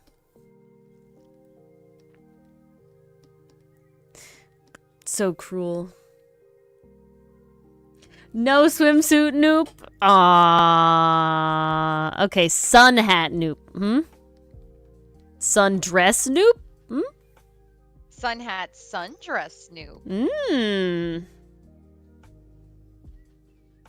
Because why choose if you could have both? Indeed. Come on, you're not gonna put Noop in an itsy bitsy teeny weeny yellow polka dot bikini that God, she song wore flashed for me the back first to time elementary today. school. I, like, a couple years ago, finally, like, made a beach playlist. And it honestly is 99% older songs, just because, like beach-specific songs, right? It just fits the vibe. I do have, I think Cake by the Ocean is on there. So, because, you know, I mean, ocean. that's a given. Yeah, exactly. Well, let's see That what one else is just on has there. to be by default. We can't handle that too. It would instantly kill Marin. Mars, what is... send me this pro-mare stuff, Jesus. That's not what I want. It's Promare's 5th anniversary! It's wild. That's so weird. Actually, I gotta double check that, because I feel like the anniversary is in July. Oh no! This was posted 5 hours ago. Okay. So the anniversary is now. Happy So- birthday, Promare. We have 2 Pina Coladas by Garth Brooks. Carolina in My Mind, which is it's technically a sad song, but we sing it when going to North Carolina. Itsy Bitsy Teeny Weeny Yellow Polka Dot Bikini, Cake by the Ocean, Under the Boardwalk, sitting on the dock of the bay, the Summer Nights from Greece, Surfin' USA, because, like, come on, Jesus, Oh, gotta have it. classic. Margaritaville, Wipeout, because, come on, you gotta have it. Also, Hakuna Matata and Under the Sea. Under the Sea, obviously. Hakuna Matata is an interesting one, but I can see it. Yeah, it means no worries for the rest of your Yeah. days. Summer's Here by James Taylor. Barcelona by Ed Sheeran. Gotta Have Senorita by Shawn Mendes. Smooth by Santana. Walking on Sunshine. Cool for the Summer, Demi Lovato. Perfect. School's Out. Come on. Here Comes the Sun. California Girls. Okay. Did anyone else's bus driver play School's Out Oh, on the very yeah. last day of school when they were driving all the Ritual. kids home? That was like the best part of taking the bus. I Can See Clearly Now the Rain Is Gone. Watermelon Sugar, Harry Styles. Panama. How Far I'll Go, Moana. In Summer, Frozen. What Do you time have, is it? Summertime. Adventure of a Lifetime Coldplay. I do not. That's a good one. And then I also have, lastly, I Know What You Did Last Summer. But you have to have the High School Musical. What time is it? Summertime. It's a vacation. What time it is? Time of our lives. Party School's time. out. Scream and That's right. shout. Scream and shout. So good. That's the summer playlist. That's the beach playlist. Musical episode of the My campaign. dad There you go. You're gonna sing has- PCM? Ooh, that's exciting. Do you have your script? Does Snoop get to sing a ballad? Yeah, are you about gonna her improv feelings? it, or do you have it like written down? Because I gotta I say, do have to throw in this one improv's hard. because it is hilarious. Or you brought up High School Musical. never. a My joke. dad has one High School Musical song on his phone. What Only one. one? And I bet you will never guess which one it is. I want you to genuinely try. Fabulous. Nope. Okay. Are we talking about? Can I narrow it down to a movie? You can. Is it the first movie? Nope. Is it the second movie? Yes. Okay. Is it fucking what's the one with Zac Efron on the golf course? Bet on it? Yeah. It's not that one. Oh, You would that was think, so good though. No. That was so good. Bet on it, bet on it, bet on it, bet on me. Oh, that one's so good. That one just slaps. The song is great. The musical, like in the movie part, is so hilarious. though. I mean, is it? What time is it? No, it's not that one. Although he my did God. put that on there at my request when I was younger, because I needed it. Oh my God. I try to remember all the songs. I know High School Musical 2 much worse than, oh, is it I Don't Dance? No, Oh not that one no! either. That one's so good too! It's also very good. I think I'll have to give up. I don't know. Ooh, okay. It's the song Sharpay and Ryan perform when they're trying to convince Troy to join them. The frickin' Hawaiian Tiki song. Huma Huma Nua Nua Akaba Ah. Oh my God. Yeah, he has that song on his phone. God. And it is the only song from any High School Musical movie that he has on his phone. And one day, I Oh don't my remember God. what brought it up. I think it was playing in the car. I was like, "Why do you have this? Of all the songs you could have picked, why this one?" And he's like, "'Cause that scene was funny. Okay, honestly, I'm That way more scene here was for I so Don't Dance as a bizarre, scene, and though. the That's song so was good. great." And I'm like, That's so "Okay." funny. That's I so just love how funny. he was like, "It's a no-brainer. This song is a masterpiece." Come on, so many other great ones, though. Even like he'll do the fish noises along with the Oh my God. characters in the track. I'm like, why? I mean, have your fun, but also why? So funny. It's hysterical. It's those moments when your parents pick the oddest part of your interest to be attached to. Mm-hmm.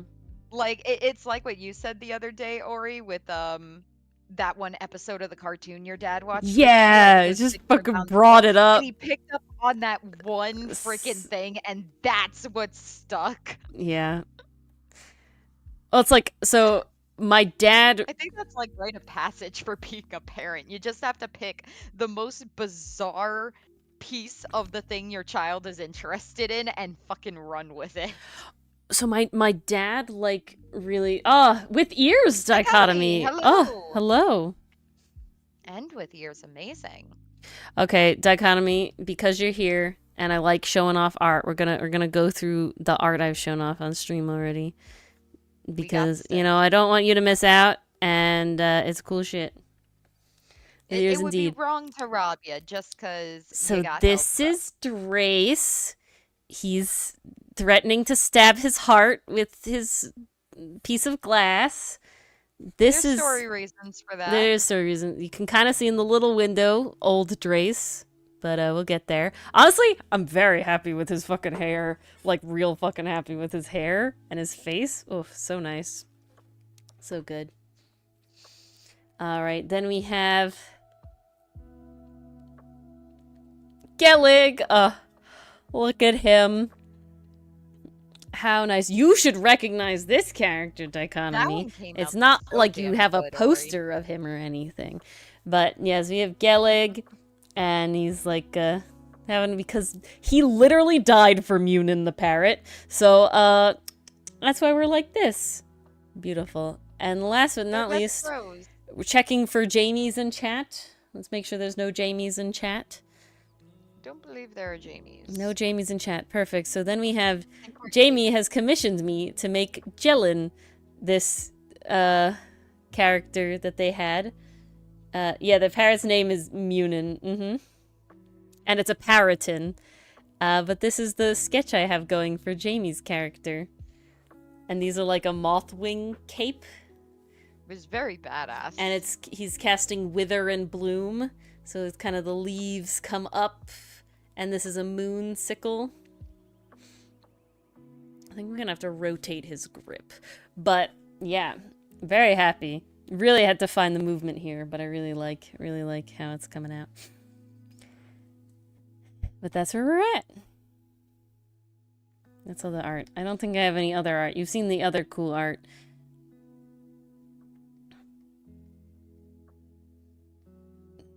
Yeah, is there any other art? The buggies around here. We do see. It's very funny. I don't like drawing like Warforged or mechs or things like that very much, but I do enjoy drawing the bugs, which I don't like. It doesn't make a whole lot of sense because, like, in theory, they both kind of have like pieces, you know, like because exoskeleton, and stuff. Yeah, they have a ghost skeleton. But yeah, I like the buggies. I don't know. Yeah, I need that now though. Ectoskeleton. That's what Casimir is. Hell yes. He really is. An isn't he? ectoskeleton. Depending on how these final sessions go, the frickin' poster for this campaign is gonna be wild. Yeah. Well, the post-haste one is the one that'll come out this year. Oh, I'm excited, Gillith! My Yep. girl! Gillith. My little druid girl. That one I don't even know how it's gonna go. The Watery Grave I had like planned for a long time, like the setup, like the composition, so it was kind of easy to do. But now I'm in like uncharted territory. I'm like, oh god, I have to actually think again, compose again. The planning phase once more. I will say it is kind of weird doing it because I guess I did DM the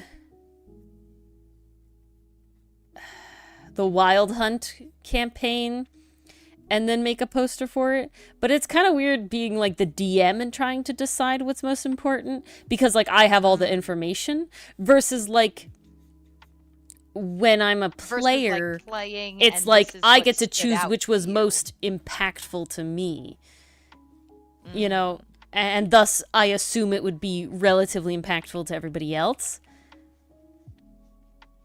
But as like the player, the DM is like, how do I choose? How do I decide?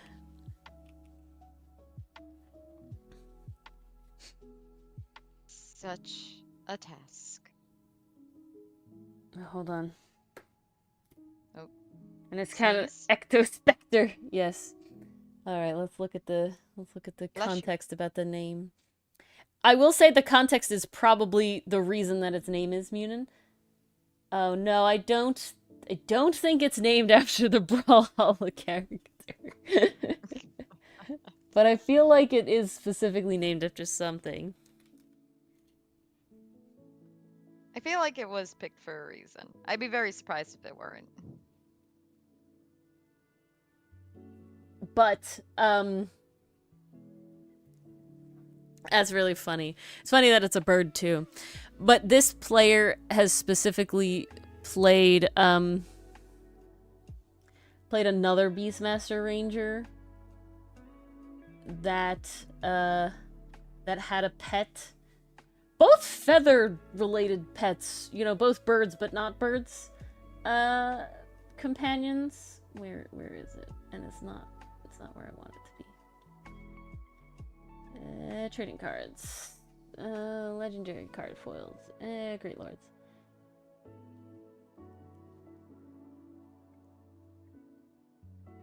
Cause this is the same player. This character is the same player as that one. God damn, the featherwork on that thing is still so impressive. Yeah, same player. You think is a raven from Norse mythology? Then yeah, definitely is that. If it's a Norse mythology thing, it definitely is. That's where we got it from. That's where he got it from. But yeah, this is the same player. So, you know, certainly a vibe here. He likes his companions. His bird-adjacent companions. Yeah, this character, so this character, his name was Yogi Bugbear. And his owlbear companion, his name is Mondo. So we have Yogi and Mondo, and Gellig and Munin.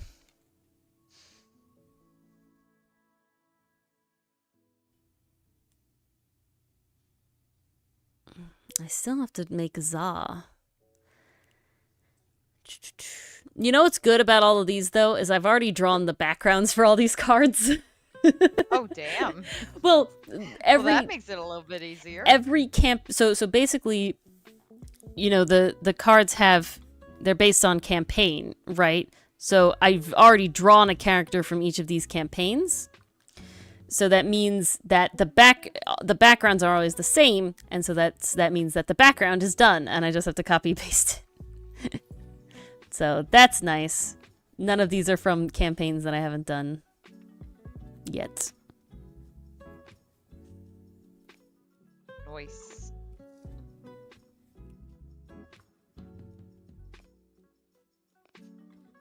Yoki Bugbear. Carmine Van Stolen. You had me in the first half dichotomy, not gonna lie. Oh my gosh, that's too funny. Because Carmen's an actually good dichotomy, name. Did you see the Leshy I read puns? Van Stolen as Van Stolen.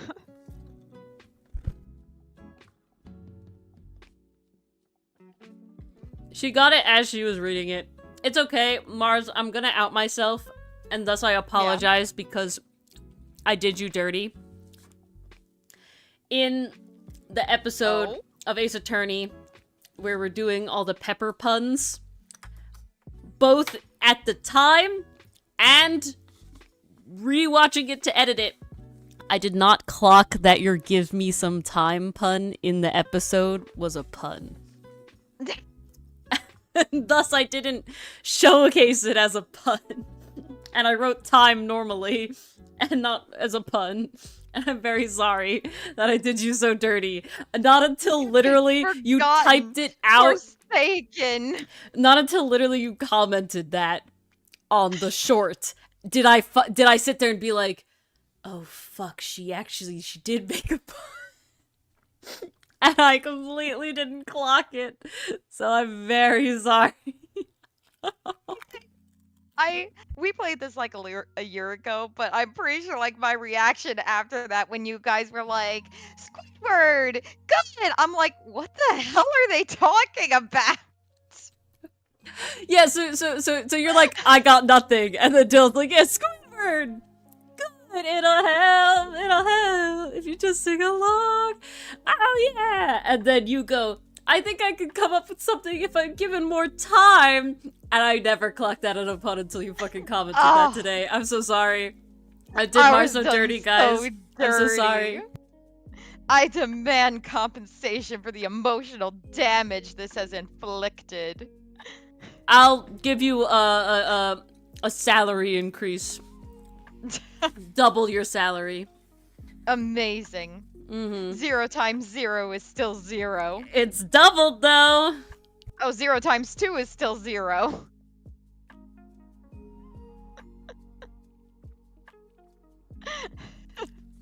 That's all I can offer in these trying times. See, I thought maybe time wasn't accepted as a pun because it technically wasn't a spice or a condiment. No, it should have counted. Delay? I was just dumb. That is hilarious. I had no idea you guys never picked up on it. I don't think Dylan did either. I think we were too in the SpongeBob reference zone. Oh, now I'm even more proud. My pun went right under the radar. Yeah. I'm very sad at myself. I was like, oh, I did mine so dirty. I didn't clock that as a pun. I said it with emphasis. You did. I specifically went back and rewatched it. But I'm sitting. But Dylan and I are still fucking cackling. If I said it normally, where it was like, oh, I just need more time, that's like, okay, I can understand that. I didn't make it obvious enough, but it's like, oh, just give me a little more time. Like, okay, you didn't do it that exaggeratedly, but when I'm actually like looking for it, It is there. There is an inflection there. But I will say, it's not that... it's not that obvious. So I went for so subtle it was considered normal. Oops. I think it was, for lack of a better word, the timing that we're laughing at the, like, nope, I got nothing Squidward joke that we made, Dylan and I made, that you're like, we interpret it as more of, like, jokingly defensive than a pun, you know? I think that's what happened. Okay, but that is on brand for exactly, me, dichotomy. Yeah, exactly. So it's like, again, after you made the comment, I was like, oh, yeah, that's the pun she made, isn't it? Yeah, it is. Oh, fuck. I know she said that in the video, and I, like, go back and I'm listening, I'm like, yeah, the inflection is there that I'm pretty sure that was a pun. Fuck, I didn't clock that at all. Man, I feel so bad. And then... but I think that's what happened. The under-over and over-under puns are the best, because, you know, you gotta figure out your audience. You gotta figure out when to play them. It's very strategic. Mm-hmm. Clearly, I didn't strategic enough.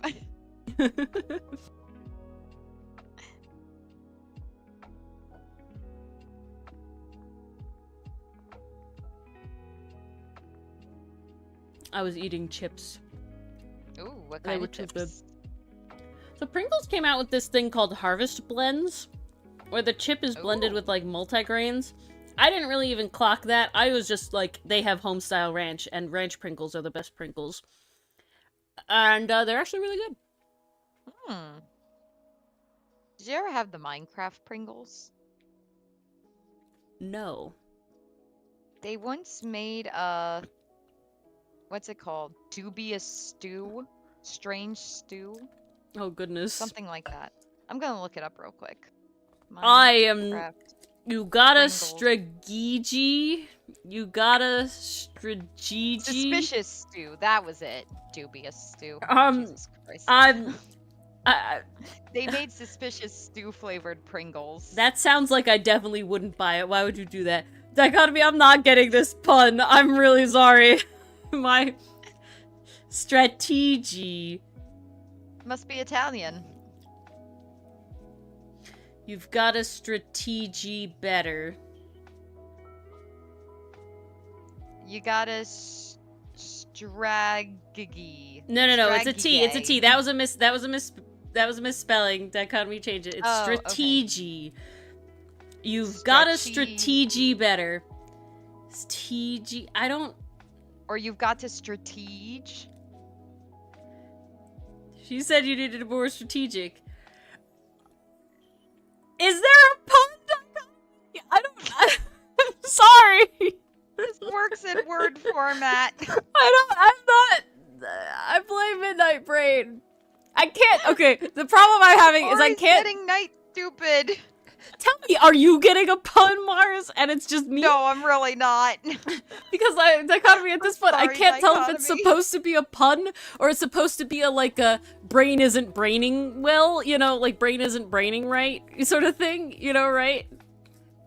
Like, you got a strategy better. Strategy. I don't know. It must be Italian. That's the only thing I got. It must be Italian. Strategy. I don't. Oh God, you don't understand the reference I'm making, do you? No. Fragile. It must be Italian. Strategy. Yeah. Okay. It sounded like fragile. It does sound like fragile. I say fragile like to spell it correctly. Oh my God, this went so off the rails in the final half hour. Oh yeah, that's how it goes. This has just become ultimate chaos. I blame Dichotomy. Okay, Dichotomy, you gotta explain this joke to me or I'm going to die. Oh, we don't want that. Who will illustrate the comic? Ori's got a lot of deadlines. You don't want her to die. Suspicious stew Pringles were definitely interesting. Kind of tasted like a more amped up version of just onion Pringle. Okay, it was supposed to be a nonsense word. Okay. Okay. That was the problem. I wasn't sure if that was the joke or there was another joke I wasn't getting. You know what I'm saying? I love the all caps because I'm reading it as she's got a strategy. That's just cracking me up. My jaw hurts.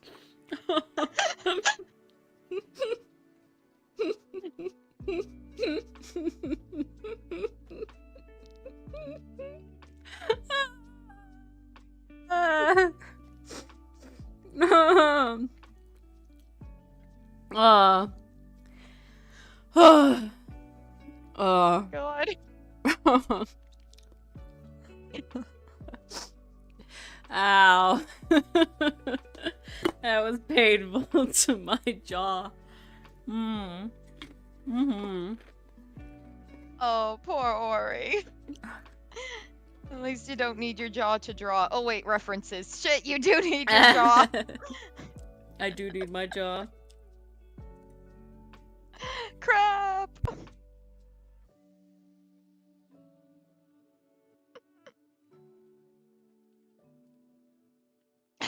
Ugh. Okay. Oh, now I need a drink. I've come back to reality. I have not. I'm very Oh much boy. not. I love how I was pronouncing the nonsense word wrong. This is impressive. Well, because, like... No, I actually don't have an explanation, if I'm being honest, because... The explanation is still Ori being wrong, and the explanation is, in my brain, strategy. That is true, Dichotomy. That didn't help. It didn't help. But in my brain, strategy didn't end with a Y, it ended with an E, and thus made an E noise with GE. And so strategy, it was just the way it had to be if it was based off strategy, which it was, but strategy spelled with a Y. It's like, yes, but also no. Yeah. Oh, so changing gears, but I just got reminded of this because I got a little update. There is a very cute webcomic out right now called Not So Silent. It's only at 3 episodes, but it's very cute. Basically features a main character who is very overworked, doesn't know how to say no to people when they ask him for favors, so he is way too overbooked. And he gives a tour to the new student, a deaf student, and there's actually sign language in this comic, which is really cool. Epic. It has very good humor though. Like in the first episode, it's kind of like straight through, and then you get to the end where they drop this joke, and it's like, oh wow, wasn't expecting that. So it kind of catches you off guard. It's really cute so far, and they're definitely like main couple. They are What's being it called set again? up hard.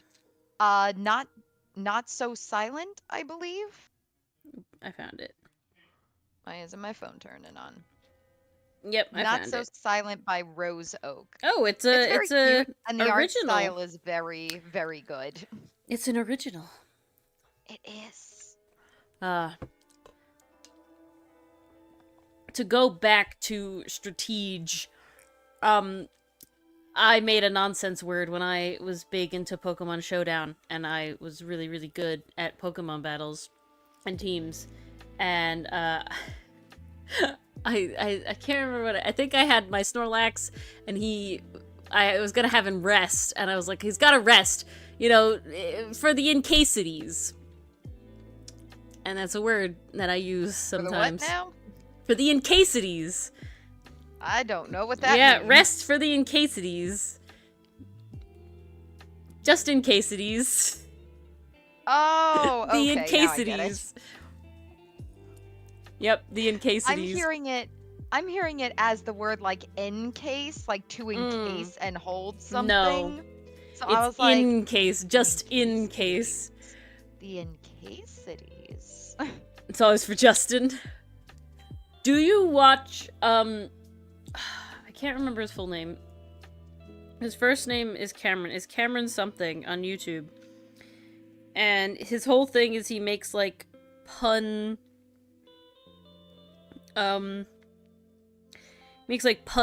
characters. And he has one character, and his name is Justin Case. And it's his whole thing to be, That's like, so good. over the top, like, preparing for war. And they just get more and more wildly out of hand, and it's really, really funny. Okay. What's his name? His name is Cameron.Geller on YouTube. And he's got a really, really, really what is up. There's one guy that he's just added recently. His name is Brian Rot for brain rot. He's got a what's the Max Harm is a crack, like a crackpot doctor. Sharon Posts. She's like a every Facebook, you know, everything that you read on Facebook mom is all this sort of stuff. He changed his name as mom remarried. It's such a good name. So yeah. I highly recommend his comedy. I think it's very funny. Al Ibai, Robin Banks is a thief, is master criminal. One of mine is... Oh, he changed it to Case. Oh! I mean, smart move, then. Smart move. That's the stuff. There's one character, his name... So, okay, two of my favorite characters that he has is one guy is named Chase Wood, and the whole premise of the character is that he's, like... He's gay, but he doesn't even, like, realize that he himself is gay. But so he makes, like, really sussy quotes that are an attempt to be like, oh yeah, I'm straight guy, but then they're really sus. And he has this, like, look when he, like, himself realizes, of like, oh fuck, wait, I didn't mean that. And then, there's another character, oh, I'm trying to remember the name of the character. But the premise of the character is that he doesn't trigger the gaydar, and so everybody like random interactions with all the other characters that you know, happen, and it's just the premise that he doesn't trigger the gaydar, but he is gay. And why can't I remember his name?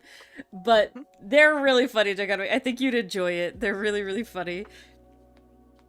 There's Sensei Senseless, and he does like really stupid, like, all right, when you get into an altercation, you have to turn and release that fart that I've taught you to hold up, because if it's the stinky spot, they'll run away. Shit like that. And it's so funny. Oh. I recommend if you want just some fun YouTube skit people. It's like a whole, like, universe now, though. No, exactly. He's not Rog, but, like... It's very funny.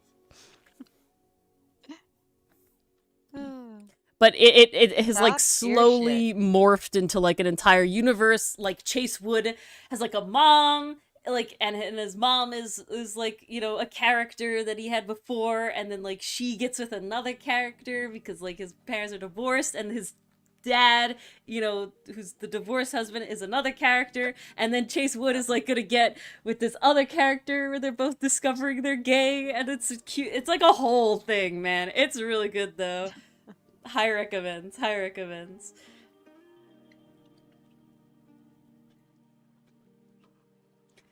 Alrighty. Yeah, I don't know. The seam on the gloves just adds so much. It really does. Some Adds... extra character, extra personality okay, there. Dylan's making Zordberg noises in the room, in the next room. I don't know why, but I just heard I don't know. I literally just heard, and that was it. Oh, okay. He may have died. We'll never know. Oh. I mean, that's a lie. Hey, I will awfully know. tragic. Who's going to run the Dylan show tomorrow? Yeah, oh, so sad. The one thing I needed, just that.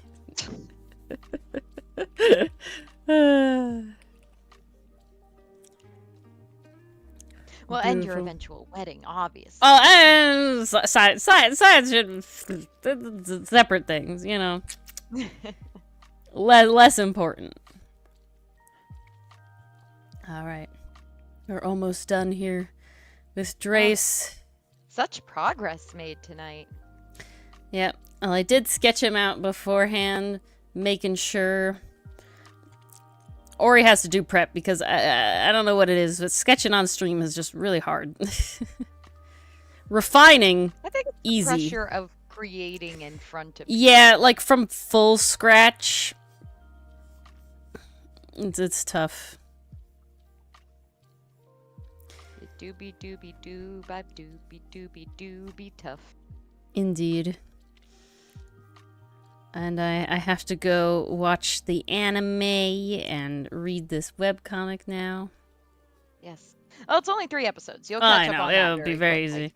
I'll be reading it on the toilet But you before I gotta watch. let me know what you think of those characters. I will, 'cause they are so cute. Alrighty. Fernando is great. And I'm the main excited. character, what the heck is his name? I gotta check again. Yeah, it's one of those things where Lewis. they tell you, Lewis like, is just a wreck, but in the best way. they tell you in like one of the recommendations I've heard when like making your comic or your story or whatever is to like make sure you have the characters' names come up so that they're said and stuff like that. And it's like, I don't know. I love a lot of media and I forget their names 90% of the time, like for a long time. You know, even if you're saying them, even if you're doing stuff. But I know I like that character, that one with the glasses, or that one with the, you know, whatever. Like, they don't really need, like, I feel like that's not a hard rule these days, you know? Well, we definitely played around with that rule by not. Well, we introducing specifically, codes and that until was for a episode purpose. 12. But it was definitely like hello, Jamie. Ah, Jamie, hello. In it for the final stretch. Yes. The ERB going off soon. But Jamie, I will say, Jones coming along good. I hope you like him. I hope you'll like him. I got to do some sketching of him today. The pose mainly was the focus. So, very fun. Very proud. Alrighty. I hope so. Alright. I think this is where we will leave off though today, Jamie. I'm very sorry that you have joined in for the end. But Dylan is yelling and screaming in the other room.